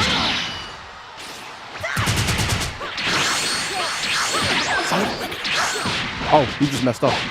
He went for a regular back hit. Regular back hit in this economy? No key cancel? You got too aggressive. You thought you could do that without key cancels. Nigga, why are you key canceling? You have handy cannon. Legit. Why is he key canceling with handy cannon? That's so weird. 1 million monthly players. Yeah, obviously. Come on, dude. I was asking which is worse. Xenoverse 2 modders, spammers, or lag switchers? I think they're all kind of the same level of bad. Modders are obviously the worst because they can literally just choose to be invincible and then waste your time. Which means you'd have to leave the game and then you would get a red name and, you know... red name doesn't do anything, but, it can make people, like, see you in a match and think, oh, this guy's an asshole. He just disconnects all the time. So modders can't just make themselves invincible. Like, just set their health to, like, infinite. Have a, boss super soul on. Have the boss moves on and just be literally unbeatable. So I think modders are the worst, but, we don't even have to fight modders on fucking Xbox. And you can see how dog shit is here. So there's, there's barely a difference. Mandy would basically be like a combination of Sukuna and Makima if she got CE. She actually would. Makima is actually... Not Makima. Mandy actually is like Sukuna and Makima in one person. I guess actually crazy. What if Yuji found Pochita? Does Yuji have the exact same stats that he has in JJK with like the broken physical body? No, that doesn't... No... This isn't if Yuji becomes Chainsaw Man. This becomes... He'd treat Pochita the exact same, I'm pretty sure. No, then again, it depends, actually. It actually depends. Because Yuji doesn't become, like... Don't get me wrong, he's, like, a cool creature, for the most part. But he doesn't become, like, a... He still treats curses kind of like that. He might think Pochita's, like, kind of like a curse, Like, if he sees Pochita growling at him with, like, the chainsaw in the front of his head, he might think, oh, shit, that's a curse. I should stomp it out. But if he saw Pochita bleeding, I think he would leave him alone. He'd be like, oh, he's bleeding like real red blood. Hold up, wait. Slow down. I didn't know you were a real guy. I thought you were like a ghost. My bad, bro. But it depends, because I think Yuji would think Pochita's a curse until proven otherwise. So, yeah. But he would treat Pochita exactly like that, The same way how Denji has an affinity for treating people nicely, but for some reason doesn't because he can't have sex with them. I feel like Part 2 Denji's character just isn't very cool. He ain't very cool, You get me? You feel me? Yuji would probably want to become a devil because he wouldn't die and get turned into a Chainsaw Man. I don't know if... You can't really put Yuji... If you like replace the story, like make it so that Yuji is the one of Pochita, he wouldn't owe money to any mob bosses because they wouldn't be able to do shit to him. And the zombie devil isn't strong enough to do shit to him either. They wouldn't be able to slice him up, which means they would never slice up Pochita. And he would never get to become Chainsaw Man. But then if you put Denji in Yuji's situation, he just gets turned into Sukuna. And he can't take over. And then Sukuna's just running around. And then, Gojo would have to kill him. So, there's not really a lot of options there.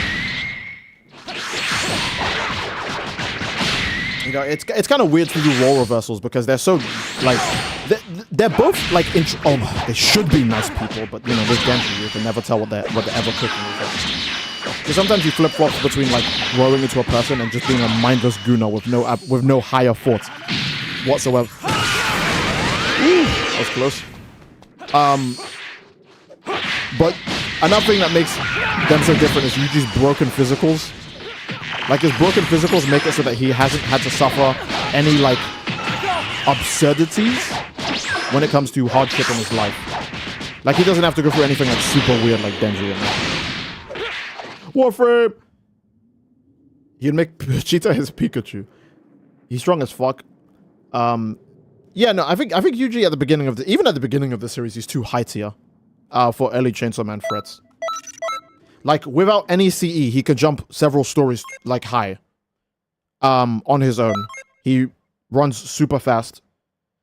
His physical strength is greater than most, if not all, Chainsaw Man characters. Like still to right now. Like Chainsaw Man characters get by on like their abilities and like speed blitz. They have like nothing else going for them. 3v3s. Oh yes, right. We should have enough people for it now. Denji's the Redditor equivalent of a nice guy. No, he doesn't complain that women won't have sex with him at least, but it's kind of awful that his character like doesn't. Oh wait, yeah. Wait, can I leave? Oh, I can't.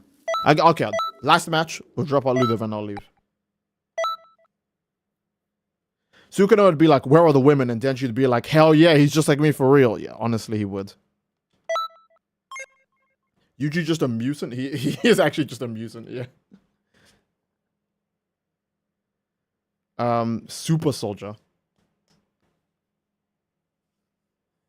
You should get on Warframe with us if you can after the stream. Maybe. Steed versus Goku versus Yuji versus Asura. Who you got? Well, Yuji loses first. Then Goku, and then Asura. So that's how I've got it. Now, you guys might think it's biased, but I speak only the truth. After all, why would I lie? Who would go on the internet and just tell a big, fat, bold-faced lie? I'm so sorry.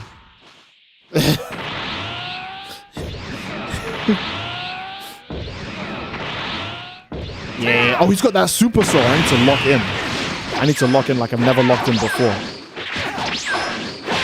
Wait, first I need to get rid of my key. There's too much of it. Okay.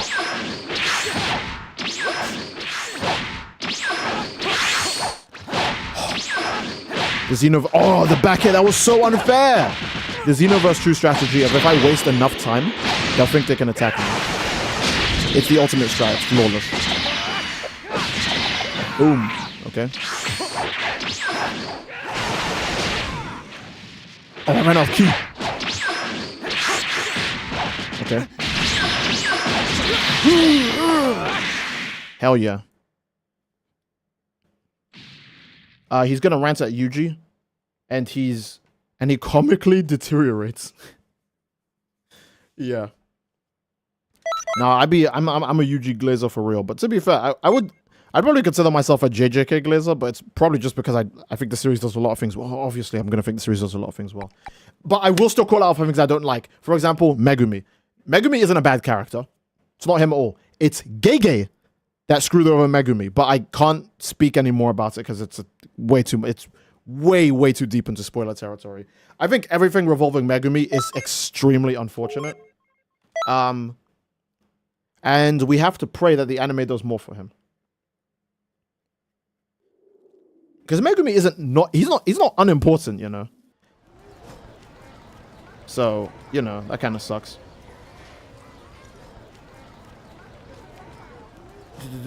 Does Megumi get something at least after Shibuya? Yeah, he gets a lot. I just don't think he gets enough. Greetings. You know? He has one really, really good character development moment. Where he just goes, fuck it. You know? He gets one really, really good character development moment, but he should have got way more. I never started season 2 of JJK, but then again, I never finished Attack on Titan after season 2. That's fair. You know, if you go and watch something, you know, don't feel bad. But I would say watch the things you are interested in, because you're gonna go into a random group chat one time, and they're gonna go, yeah, so did you hear at the end of the series, Naruto and Sasuke fight after they kill Kaguya, and Madara gets backdoored by Zetsu? That's crazy, right? And you're just gonna go, oh, okay. You know, you don't want to get spoiled. See, if you're in Profuse, what would your fusion name be? Steepro? Prosteed? Proeed. Steed's Lefty. There you go, Steed Lefty. Madara gets backshots while Kaguya watches? Yeah. No! No! No! Which one is that? Stomach ache? Or something akin to it? Yeah.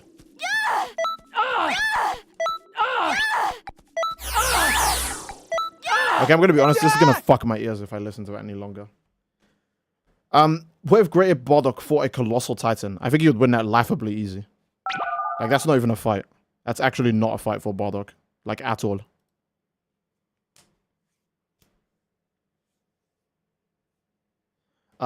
One thing I'm glad about with Megumi is that Gege didn't go for the obvious thing that most people thought he was going to do at the end. Yeah, I'm very glad he didn't do that. Honestly, that made me so happy that he didn't do that. I was like, thank you. Thank you, Gege. Thank you, gay. Homo, for not doing that to Megumi. SpongeBob would watch Sukuna. To be fair, SpongeBob watches like most of fiction.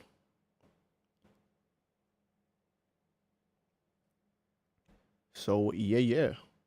Rate the fits? Damn. I'll do it when there's 6 people in here. How about that? And if we don't get 2 other people, then I'll just do it like after.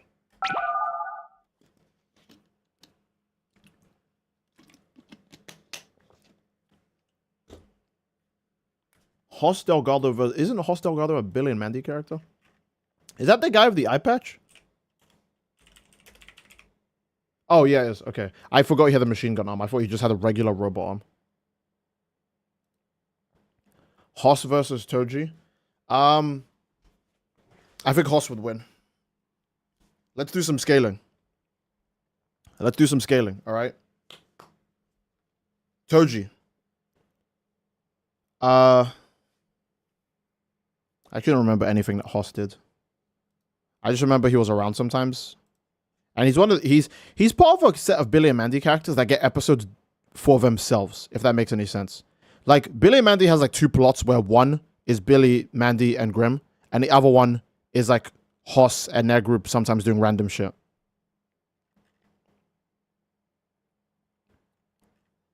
Okay, but wait, let's do some real scaling. So, here's how I see it. Toji has a gun. Oh, wait. Hoss has a gun arm. Chat, I must ask, which is cooler? I rest my case. There you go, that's the scaling.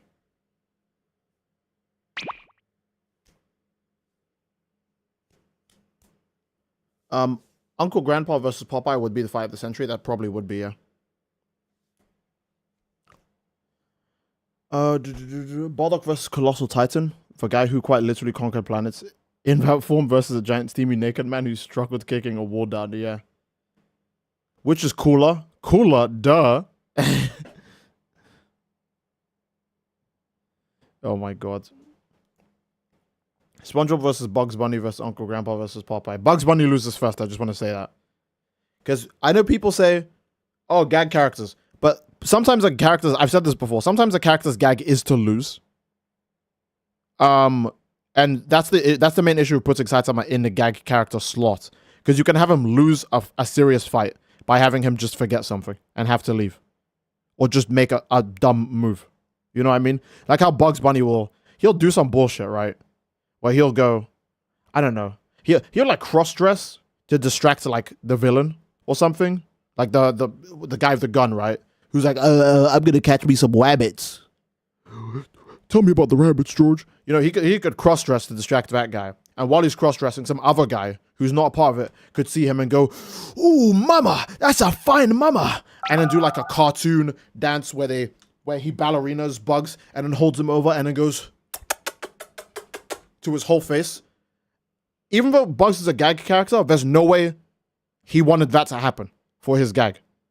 You know? The guy's kissing up Bugs.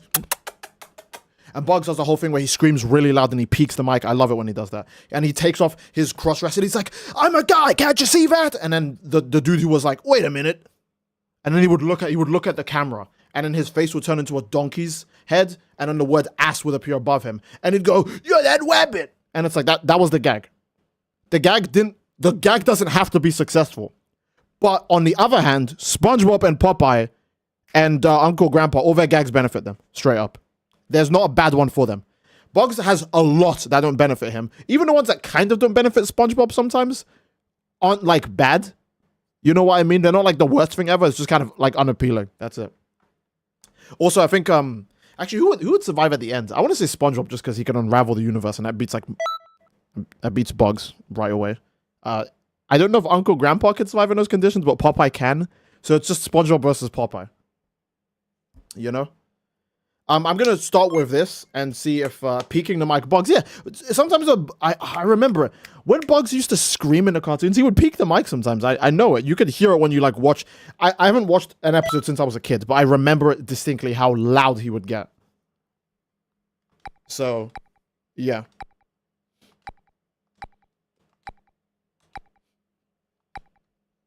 Namek. Cross-dressing Bugs can wash Sukuna. Very true.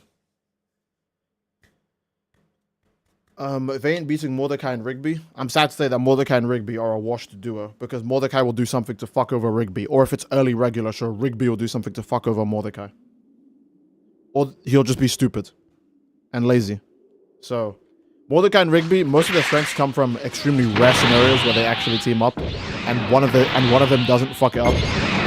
So, yeah. They are a tiny bit of a washed duo. I know they get a lot of glaze, but we have to take into account what we see. And what we see is early Rigby is kind of like dumb as hell and throws and fumbles. And then later that's Mordecai instead. In fact, Mordecai sabotages Rigby's doesn't Mordecai do something bad at like Rigby's graduation because he didn't want to get left behind or some bullshit? That's what I remember that. Oh my goodness. Give a guy some space to breathe. Ooh. Alright, let's see. Oh, they're also Super Saiyan 3. Alright. I really love the female Super Saiyan 3 here in this game. Ooh. I should have held that down. Oh shit, wait. Hell yeah.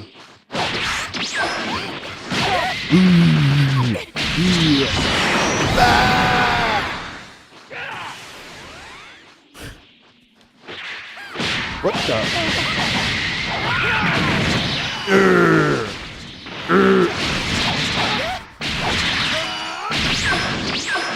I need stamina so bad. Okay.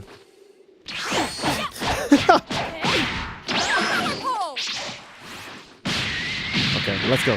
Lock in, lock in, lock in. Lock in. Maximum damage, maximum damage, maximum damage.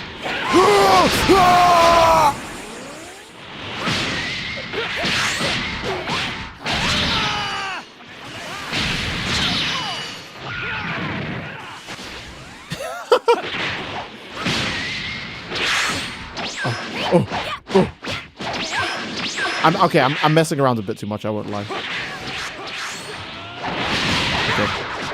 I was hit by that. Boy aura farming? I am. Right? Oh, we didn't finish that? You didn't. I'm shocked they didn't evasive after being hit by that.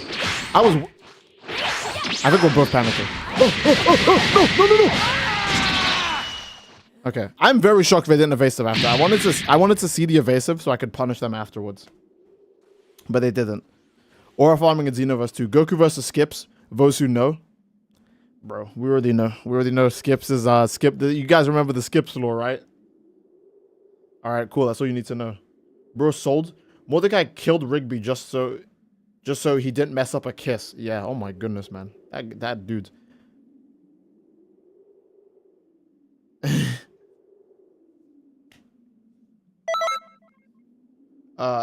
Ed Rock and Shoe folds Patrick. Oh, you know, Ed is way stronger than Patrick. That's not even up for debate. Patrick is the stupid. Like Ed is like the strong dumb one. Patrick is just the dumb one. I don't think he even has like one notable like strength moment in like all of SpongeBob.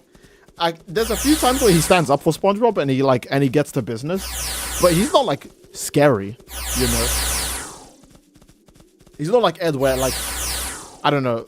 Ed's parents are so like Ed's whole family is fucked up. Bro, Ed is in the fucking Hanma family, right?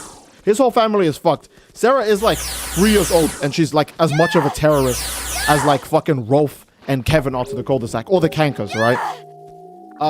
Ed is a monster, literally. And then when he becomes a monster Ed, it's even worse. And Ed's parents are so OP. To ground his ass, they literally just take the stairs away. The stairs are just gone. I'm not sure if you guys remember that. But when they try to break Ed out of being grounded, they're like, Ed, where are the stairs? And it's like, oh, my parents took him. And it's like, how the fuck do you take a whole staircase? Like, how do you confiscate a staircase so your son can't even go upstairs to go see the rest of his family? When Sarah dropped a car on Naz, yeah, see, Ed's whole bloodline is the Hanma family, straight up. Actually, Hanma family bloodline. Like, Naz froze like something at Sarah. It was like a really small thing, and then Sarah picks up a car and just throws it straight down on top of her. Like, bro. Calling Rolf a terrorist, my dude just wants a normal life. Okay, Rolf isn't as bad. Kevin is actually a problem maker, right? Kevin actually starts problems. Rolf is kind of chill, to be honest, but he is weird. I should rephrase that. Rolf is not a terrorist. The Cankers 100% are. Rolf isn't. Cul-de-sac kids are cracked, except Jimmy. Honestly, here's the power scale, right? Jimmy and Johnny at the fucking bottom. At the top, Plank, Monster Ed. Monster Ed and Ed with a rock in his shoe is like Blue Goku versus Super Saiyan 4 Goku what if battles. It's too close. I'm not sure who takes that. But Plank is up there. Plank is OP. I don't want to see it. Bro, if you forgot how OP Plank was, you need help. Cankers? The Cankers, yeah, Cankers are pretty OP as well. Yeah, that's true. Like, even when Johnny becomes Captain Melonhead, he's trash. Johnny's just so garbage. I'm saying this like it's a fighting game and I have to pick Johnny, and I'm tired of picking because he sucks. Alright, let's see the fits. The Cankers own Peach Creek? I didn't even realize that place is called Peach Creek. Could have just called it ass crack and got away with it. Okay, Omega. Ooh, I'm liking. Ooh. Honestly, if a fit is blue, I'll just glaze it anyways. If it has blue on it, I'll glaze it. Let's see.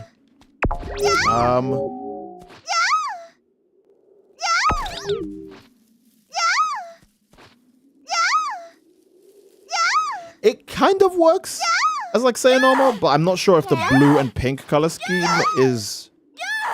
Then again, I'm thinking of it from a traditional Dragon Ball sense. Right? I think it's a good color scheme, but like when it comes to like, I'm unfairly comparing it to the way Saiyans look in modern Dragon Ball. So, okay, this is probably easier, so that way we don't have to listen to the mic spam. Katie's drip is nice. Yeah, we've seen that. He's like a buff, shirtless Glorio. Glorio if he worked out after watching Goku and Vegeta beat Majin Buu on the camera. This is Glorio if he just worked out. Arinsu just tells him, Glorio, we're nearing the era of Dragon Ball Super. If you start training now, you'll get wicked amps. And he becomes this in like 5 minutes. How do you remove the stairs so Ed can't go upstairs? Legit. Why did they make this game so damn loud? I have no idea. Glory feels locked in. Honestly, it feels locked in. Okay. Curses! And Nicholas. I completely forgot that was an item in the game. The pant shirt. Not pant, Videl. Videl shirt. This actually works. What is this? It's a combination of Videl pant and GT Vegeta's clothes. Oh, and the Gamma shoes. This actually goes hard.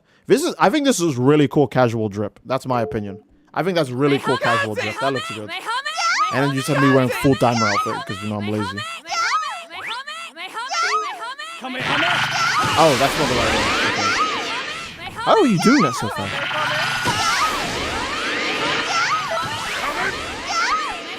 Wait, do you have a fucking bind? How do you get there so quick? How are you getting there that quick? I don't know how. I don't know how the psychopath's doing that. Okay, wait. Let's just free ourselves from that real quick. You know? Ed and Eddie could scam Makima? I think they could. Makima's like, oh, how interesting. All right, sure, I'll entertain what these boys have. And Eddie tells her some convincing lie about how, like, it has nothing. They don't even know who Makima is, but they make up like a story, like a lie. Like, oh, go on this thrilling ride and see if you could slay and see if you can outrun and escape the chainsaw monster. And it'd be Ed with like a shitty cardboard head. That's like a red box with a chainsaw coming out of it and 2 cardboard chainsaws like duct taped to his arms. Like in a how the fuck do they set up full on attractions? How do Eden and Eddie actually set up full on attractions? They're like William Afton, boom. If you don't look at these niggas off screen, boom, full attraction. How? Either way, right? Ed's wearing like a shitty chainsaw kind of get up and Makima goes, oh my god, that must be Chainsaw Man. There's no way. And she's like, I'll pay you all of my money. And she gives Ed and Double D, Eddie and Double D everything, right? And then she's like, public safety, get that man. And then Ed is just like, oh yeah, I'm gonna do my, Eddie told me to just pretend to be a chainsaw monster, so I'm just gonna do that. And he's gonna go, I am the chainsaw monster, you cannot beat me. He makes his stupid jokes and he just runs into these dudes. He just picks them up and he throws them away. He makes like bad chainsaw noises with his mouth where he goes, and everyone's like, oh my god, it must be the real Chainsaw Man because he's cracked. Look, he's so OP. And Makima's like, this looks unwinnable, boys, so we gotta get out of here. And then Eddie's like,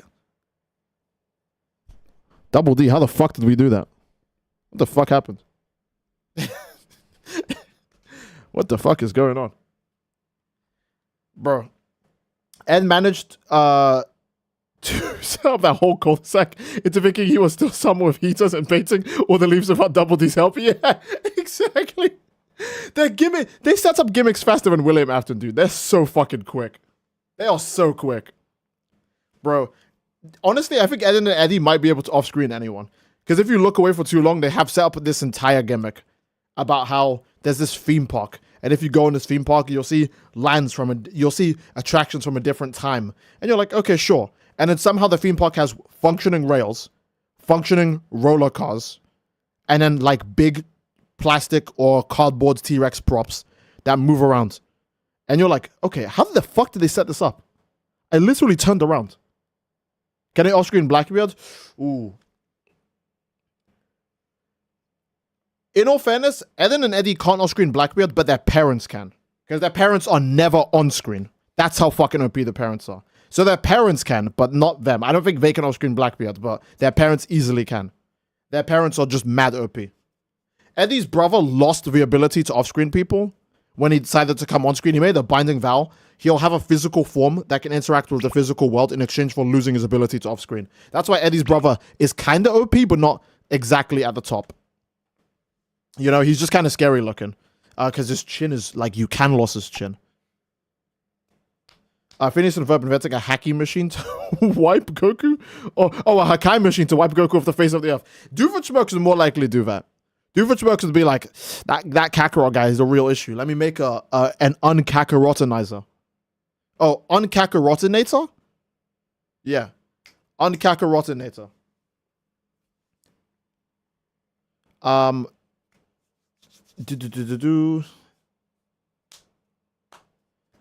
Ed has no chin, just all neck. That's real power. Real power. The Kakarot Erasinator? Yeah. No, Eddie's brother probably can off-screen Blackbeard. I put $30 on it. Damn. Okay, if Eddie's brother doesn't leave his trailer park, he might off-screen Blackbeard. Vegeta got hit by Doofenshmirtz's Jobber-inator. Yeah. It's up to Perry the Platypus to stop the Jobber-inator. Mom, Phineas and Ferb are playing with the Saiyans again.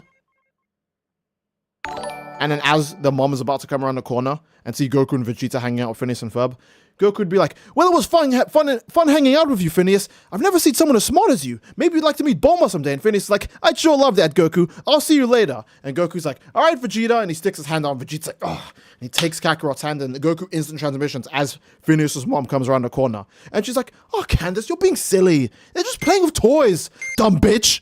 Get a clue. We're going to send you to that fucking mental institute if you do this again. You know?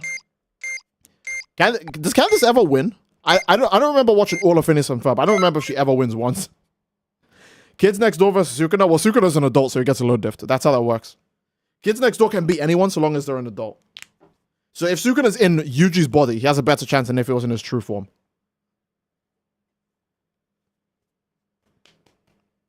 She won like twice. Okay, that's more than I was expecting. Candace does win, but gets super sad about it. Damn, that's like getting immortality and then being like, wait, it's not actually that cool. That's some real shit. They made the whole movie about it, really? Man, I'm slacking. I'm a fake fan. All right. Why ain't Steve writing fanfiction? They're playing this shit game. Because if you ask me to write fanfiction, instead of actually writing something that people want, I would just make a story about all my favorite characters hanging out.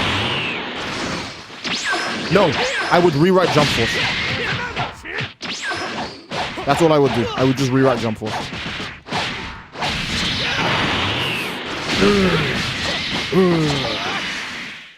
Okay, I thought he was gonna evasive. That's why I waited. I'm sorry. Wins once, guys. You see Perry the Platypus, my brother was into Dragon Ball. My parents always gave him those cool figures, but when I watched One Piece, they hated it so the whole One Piece emotion. Oh my lord. It isn't over yet. Phineas and Ferb get sent to literal prison because she won. Wait, what the fuck? How old are these niggas again? They just go straight to jail? They're like, yeah, you guys are domestic terrorists. We can't have you. You can't have your genius intellects around. See, I told you the government doesn't want anyone to win. Why do you think Vegeta's not a big fan of the government? He married into a billionaire household, so that way he wouldn't have to deal with the government. I'm not a big fan of the government. I'm fruity. I'm not a big fan of the government. Fruity. Yo, he fell for it again. You took the bait. I didn't even connect. Don't you feel goofy? Plus Kamehameha, number 1. Okay, it's not number 1. It's like, it's in the top 10, bro.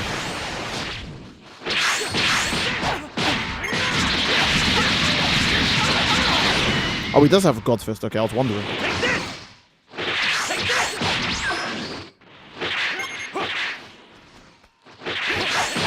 I have to attack him. He's just gaining stamina back, and he's got a God Fist, so I can't be too passive. But Goku's attack range is lethal company.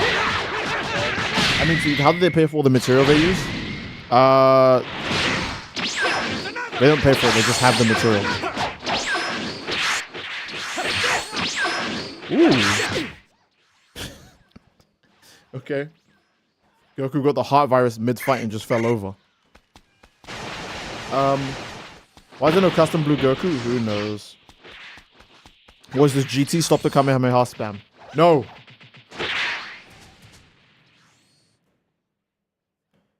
You can add a single character to Smash regardless of the rules. Who are you adding? Goku. There you go. The episode felt like something a fan would come up with. Now that I'm remembering that shit, I see.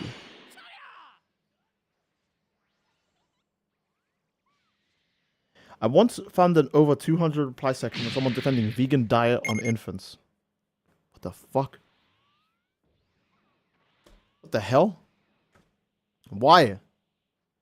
Toa or Arinsu? Arinsu. I'm so sorry. Toa's got the Xenoverse art style, dragging her down. Arinsu's got that fresh Daima art style. I did not know he had that move. Okay. Ooh, super explosive wave is super hard to beat. Wait, I might have just won. I might have just won because of that. Are you serious? This is the way the world ends. Not with a bang, but with a... I had no right to win, I'm gonna be real.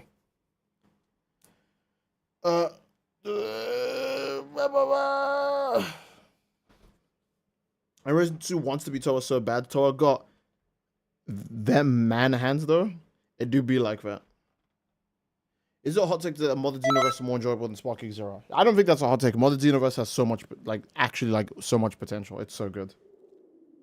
How old is Arinsu again? I need that age check. She's like a demon. She's probably like 7 billion. She's Supreme Kai's sister. How old is Supreme Kai? He's like fucking ancient.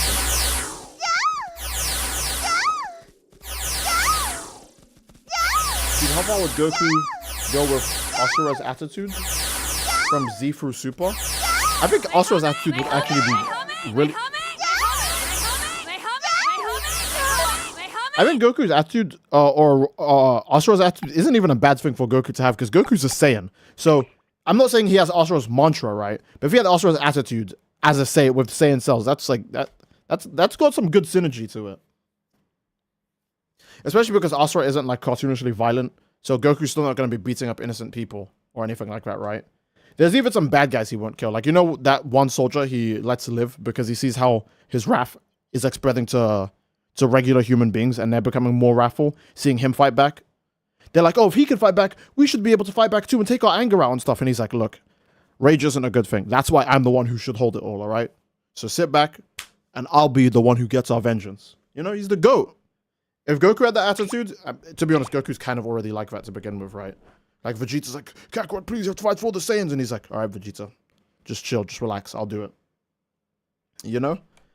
So I think Goku with Asura's attitude could work. If he has Asura's mantra as well, that would be OP as fuck. Because, like, imagine Frieza, like, hits this guy once and goes, I'm going to go back to Earth and kill your family. And instead of Goku going Kaioken times 20, he goes Super Saiyan 3 and just rips Frieza's head off.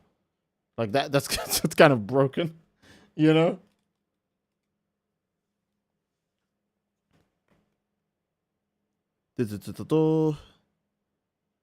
Pansy is 80 and she's a kid. Demon ages are just fucking weird. I think Pansy's 80 is I want to say it's supposed to convert to like human years and be 8. But I have no idea. Look, it's Toriyama Demon World rules. So demons can be 80. Pansy can still look like a child, but she's smarter than any goddamn adult you know and shit like that, right?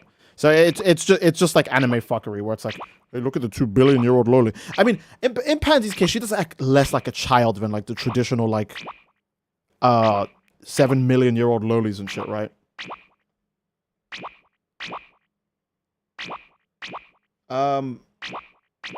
Either way, why are we arguing this? How Irinsu's of age? You guys can relax, Jesus. Could Ed and Eddie survive a vengeful Yoru? Yes, easily. So easy. Yoru's a dumbass. They flip-flop from making Yoru either Sukuna or just a like anime fail girl. And Ed and Eddie, they can victimize anyone that stupid. What would they say to beat Yoru? Nuclear weapons! Get your nuclear weapons right here! And it's a bunch of cardboard stacked nuclear missiles. And Yoru's like, yo, what the fuck? Holy shit, that's crazy. Oh, yeah, I want those nuclear weapons. And Eddie's like, first you gotta give us a quarter. And she's like, yeah, you know what I could do? I could just bang you instead. And Double D with his IQ of, I don't know, he's just smarter than the rest of them, all right? Double D could go, now hold on, ma'am. If you hit us with the bang, then the weapons will just disappear. And she'll go, now why would they lie about that? You wouldn't lie about something like that, right? That'd be weird. Maybe the devil power spawns those in, and if I kill them, it's gonna disappear. Oh shit. Okay. Fine, I'll give you a quarter. You know, she gives Eddie the quarter. That's going straight to Jawbreaker money. And then she grabs the cardboard stockpile of nuclear missiles, and she's like, oh, my nuclear weapons, I love you so much, I miss you. And she's just too fucking dumb to realize that it's cardboard. Yoru realizes 8 hours later that she was scammed. Yeah. Trunks and his groomer girlfriend. I like how Maya's cooked for the rest of history because she chose to get. Okay. So here's what I'm gonna do. Take one hand, take another hand, and we're gonna spread open that mocha. Get up.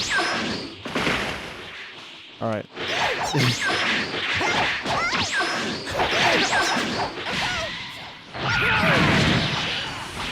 Ooh.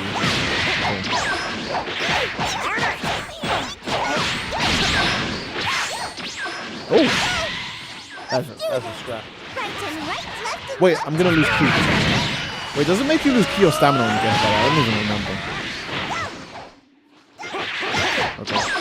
I need to be Super Saiyan 3 so bad.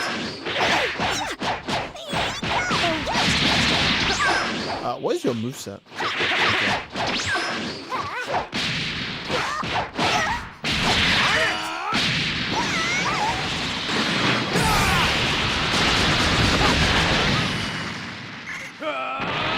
I wanted to go Super Saiyan 3 before I did that, but I had a feeling it wouldn't work. Hybis is pretty based. He is.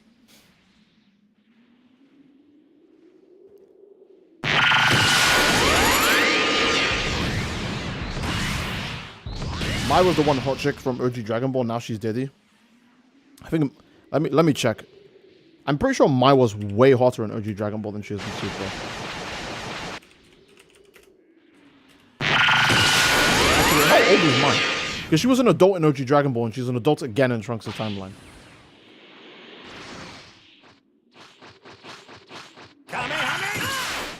Okay. Fuck it. I don't feel like checking. Wait, in GT she's an old woman, so she's even older. Alright. Anyway, let me see OG Dragon Ball Mai. Yeah, I think Mai was like, wait, how the fuck did she grow up to look different? How the fuck that's not even an art style thing. How the fuck did that happen? Do you think if you could go back in time and you changed some ways you live your life, that you would your face would physically form a different face when you got older? Because I guess that's what happened to Mai. How the fuck did she grow up to look that different? Yeah, but she had blue fucking eyes and now she has regular Dragon Ball black eyes.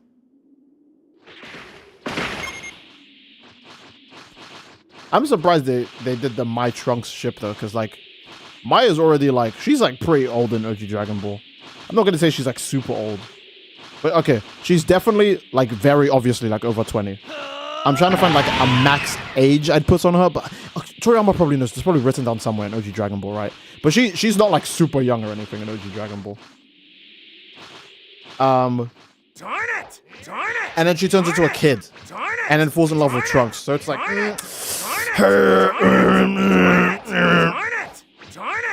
and Bulma should know who Mai is as well, and she's just letting that creature hang around her son. Mai is letting this fucking like super predator hide in disguise. This would be like knowing there's a monster under your kid's bed and going, "Sharp little nigga, go to bed." You know what I mean? She's just letting Trunks get groomed. She doesn't even give a damn. Is it? No. Let me think. Let me be technical. It's not grooming. Because Trunks naturally develops his feelings for her. And to be honest, she didn't really reciprocate them for a lot of Battle of Gods and like Super. But she does still fall in love with him. So it's not grooming. She's just a PDF file. You know?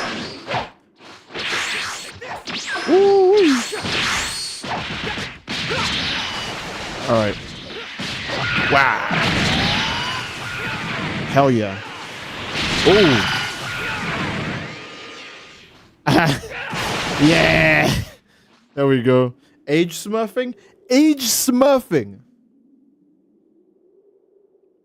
That's a crazy term. Better call Steed? Nah. I'm just saying that Mai isn't a groomer. I get why people would say that, but she didn't do anything to Trunks to make him like her. You know, she just exists. It is pretty. Oh my god, Mai has such a fucked up moral dilemma to go through because she legitimately does act like a kid when she gets turned into a kid. I am an ally of justice. I am an ally of justice. Would you say it's more morally right that kid Mai gets with an adult man? I am an ally of justice. I am an ally of justice. I am an ally of justice. I am an ally of justice. Shut the fuck up. This is like a. Wait, hold on. Should Kid Mai get with an adult man? Or should Kid Mai get with Kid Trunks? Because neither sound good. So Mai's only other option is to wait until she's an adult. And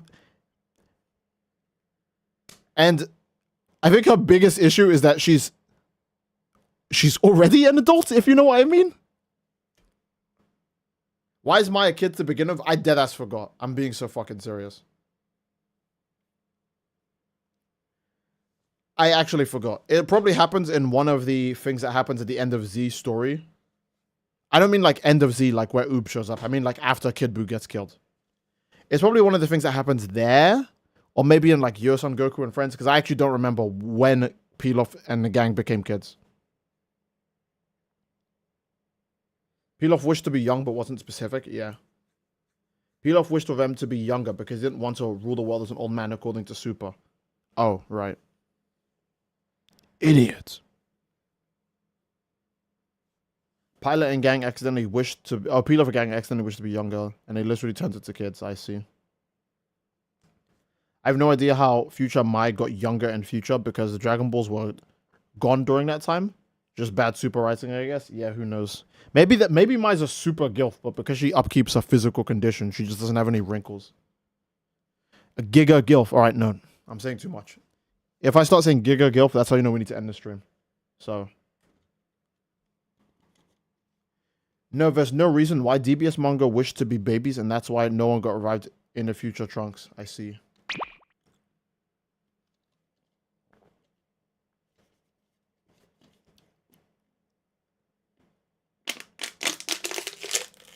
Why does Future Mai even know Trunks? To be fair, she should know Trunks as the guy who beat the androids and saved humanity.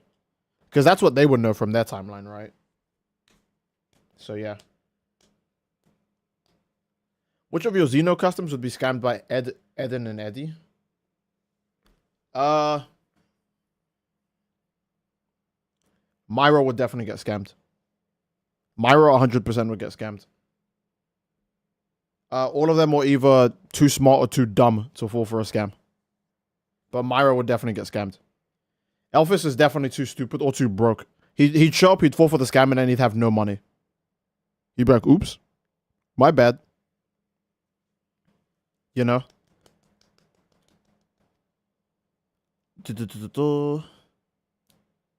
Bulma created Future Mai for Trunks. Yeah, she just got Mai's cells and put it in a tube.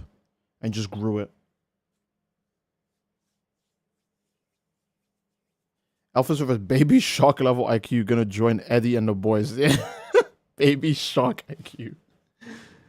Isn't Mind Future Trunks' timeline a result of Trunks messing with time and shit? I don't know how it would spawn a whole separate human being.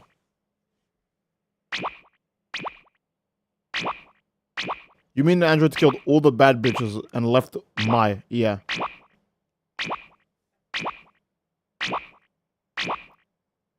I remember that girl Angela who blackmailed Go on to go on a date with her. That's in Super, right? I swear to God I remember that. That was before the Tournament of Power, but after Goku Black Saga. I think I remember that. Bro. That was Busaka? Really? Damn, okay, I'm thinking of someone else. I remember in Super there's another girl that kisses Gohan before the Tournament of Power. My bad. My bad. Jiren vs. Asura would be cool just to leave that two personalities and ideals would collide. Like Jiren asking Asura, why is it you fight? Yeah. It depends, because Jiren's character is really weird. Like, to be fair, no one Jiren fights has like a deep thing going on with them. Or like any kind of things that like... Oh my God. This game is so loud. Wait. Wait. I know a solution.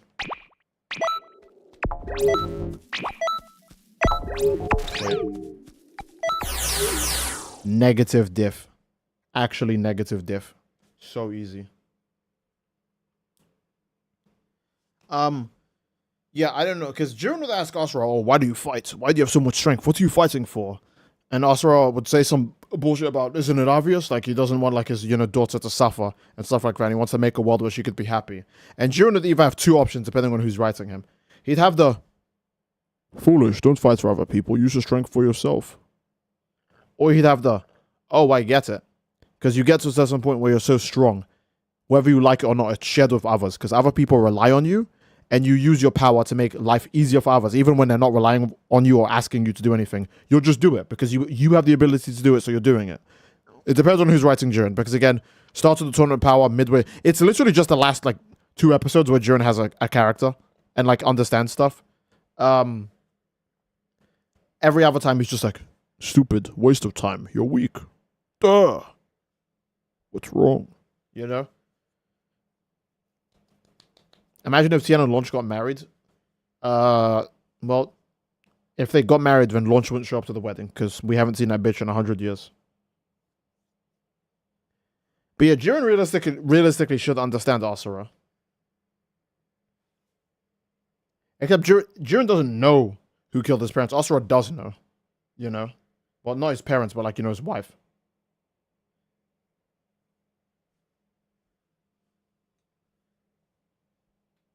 So, yeah. What if Launch was betrayed and trapped in the time chamber? So true.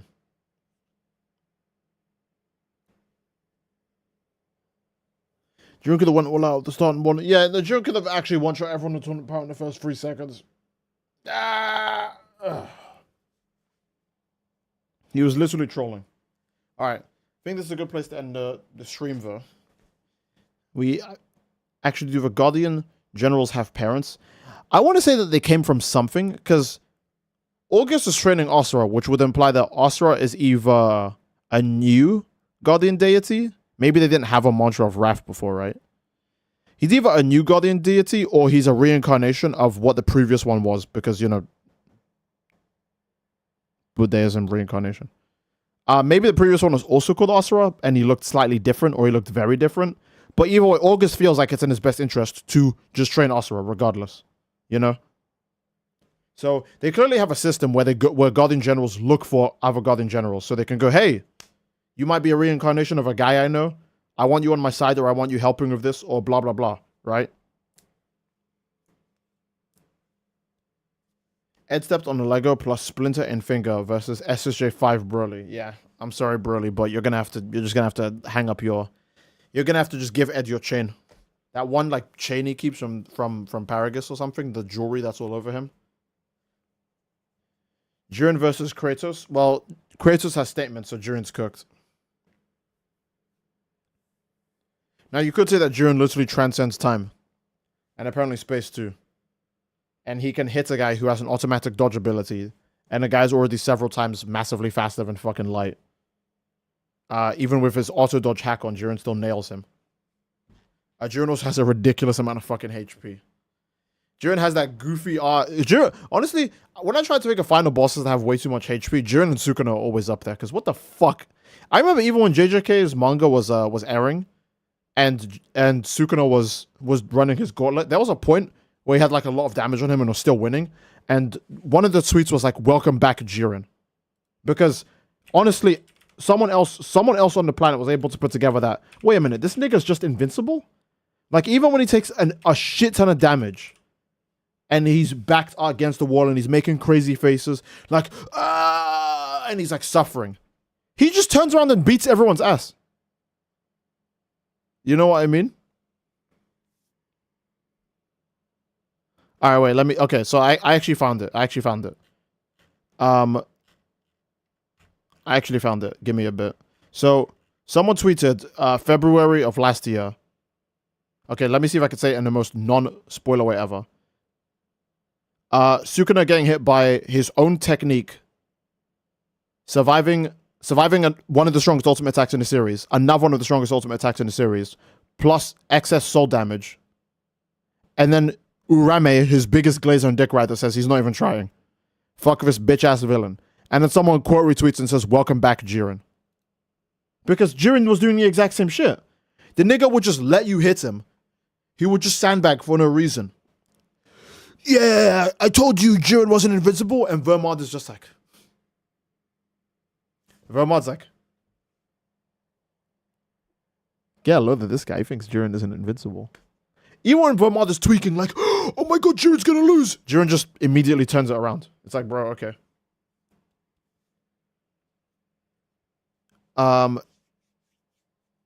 Sukuna eating the second round of Jacob's Ladder killed me. Yeah. Seeing how invincible Sukuna is made you go, holy fuck. You know what I mean? I never believed in the, there's gonna be a bad ending where Sukuna wins. But he's actually so OP, I don't blame people for thinking that. I've said this, right? It's really rare to get a villain that is actually just OP. And it's not like, oh, I have infinite layers of backup plans. Like, no, his stats are just really high and he's a really good fighter. You know? Like, of Aizen, it's like a single ability. with it's not Madara didn't really run a gauntlet. I know people like to say Madara run a gauntlet, but I think they confuse Madara fighting a bunch of fodder ninja to him running a gauntlet. Like in that first reveal scene, right? Madara's strong as fuck, don't get me wrong. But he really doesn't fight a gauntlet. He fights the fodder ninja, he fights the fodder Kage, then he fights the strongest characters in the verse, the protagonists, right? They all jump him at the same time when he goes like 6 paths and shit. And then Zetsu just goes, nope. I'm disconnecting your controller, nigga. You can't play the game anymore. So, Madara's hardcore overrated? Yeah. I think he's still good, but he definitely gets glazed a lot.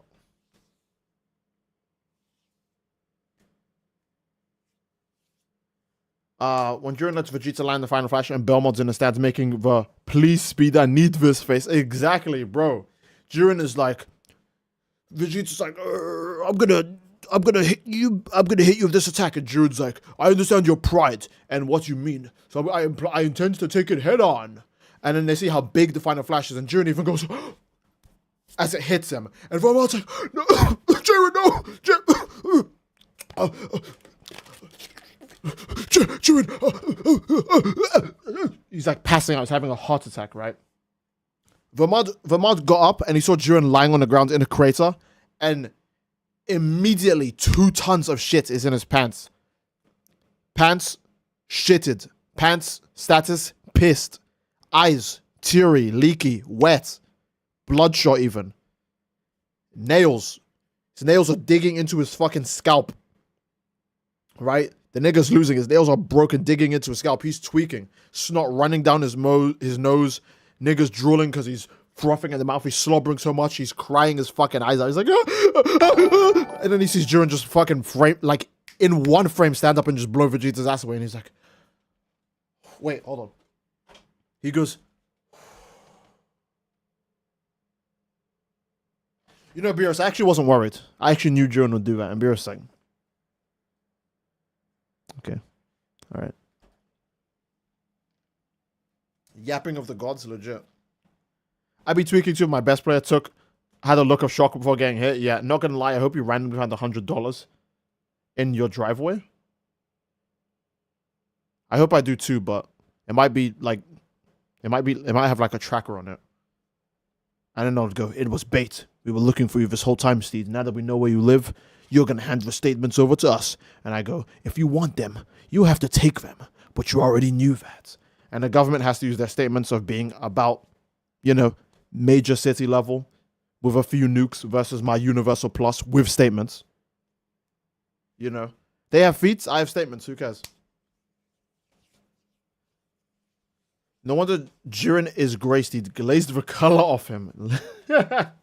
Belmont pissed and shitted and cried when Jiren had 1 second of trouble. Legit. I'm pretty sure Steve looks at the lobby. He'll get demonetized. Kind of curious. What's going on? Oh no, that's not bad. That's not bad. I get what you mean with the naked outfit, right? But yeah, Belmont is Jiren's Pokemon trainer, legit. Yeah. So I would say no. I think Urame is still a bigger glazer than Belmont because Belmont at least worries. Urame literally never worries once. Urame is just like, okay, and so. Oh, you did damage to Sukuna? It's not enough. I don't care.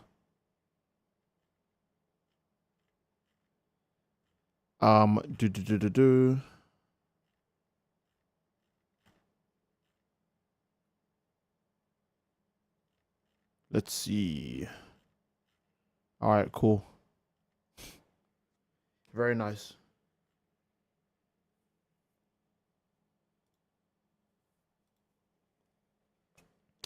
I got something for you. Friend me on Steam. How do I not know you're gonna just send a bomb through my Steam like mail and just kill me? I don't really friend anyone on Steam. I'm very sorry. So, how many friends do I even have on Steam? Probably like 4. And one of them is Prolefty, so 3. I have 38 friend requests on Steam. God damn. Alright, I'm not in the mood to go through that. Maybe I'll accept it another time. I'm very sorry. in before the GIF is like, I'll give you Elden Ring Night Rain with, there's a cinematic with Melina oiled up twerking. Ad. You know? I say Melina. I actually hate Melina, but let's not talk about that. We'll save that for a separate stream. How about that? Maybe when I stream Night Rain, I'll rant about how much I dislike Melina. Cass said, Steve, I sent the Night Rain code on Discord. Don't forget to check it. Did you actually send me a code for Night Rain?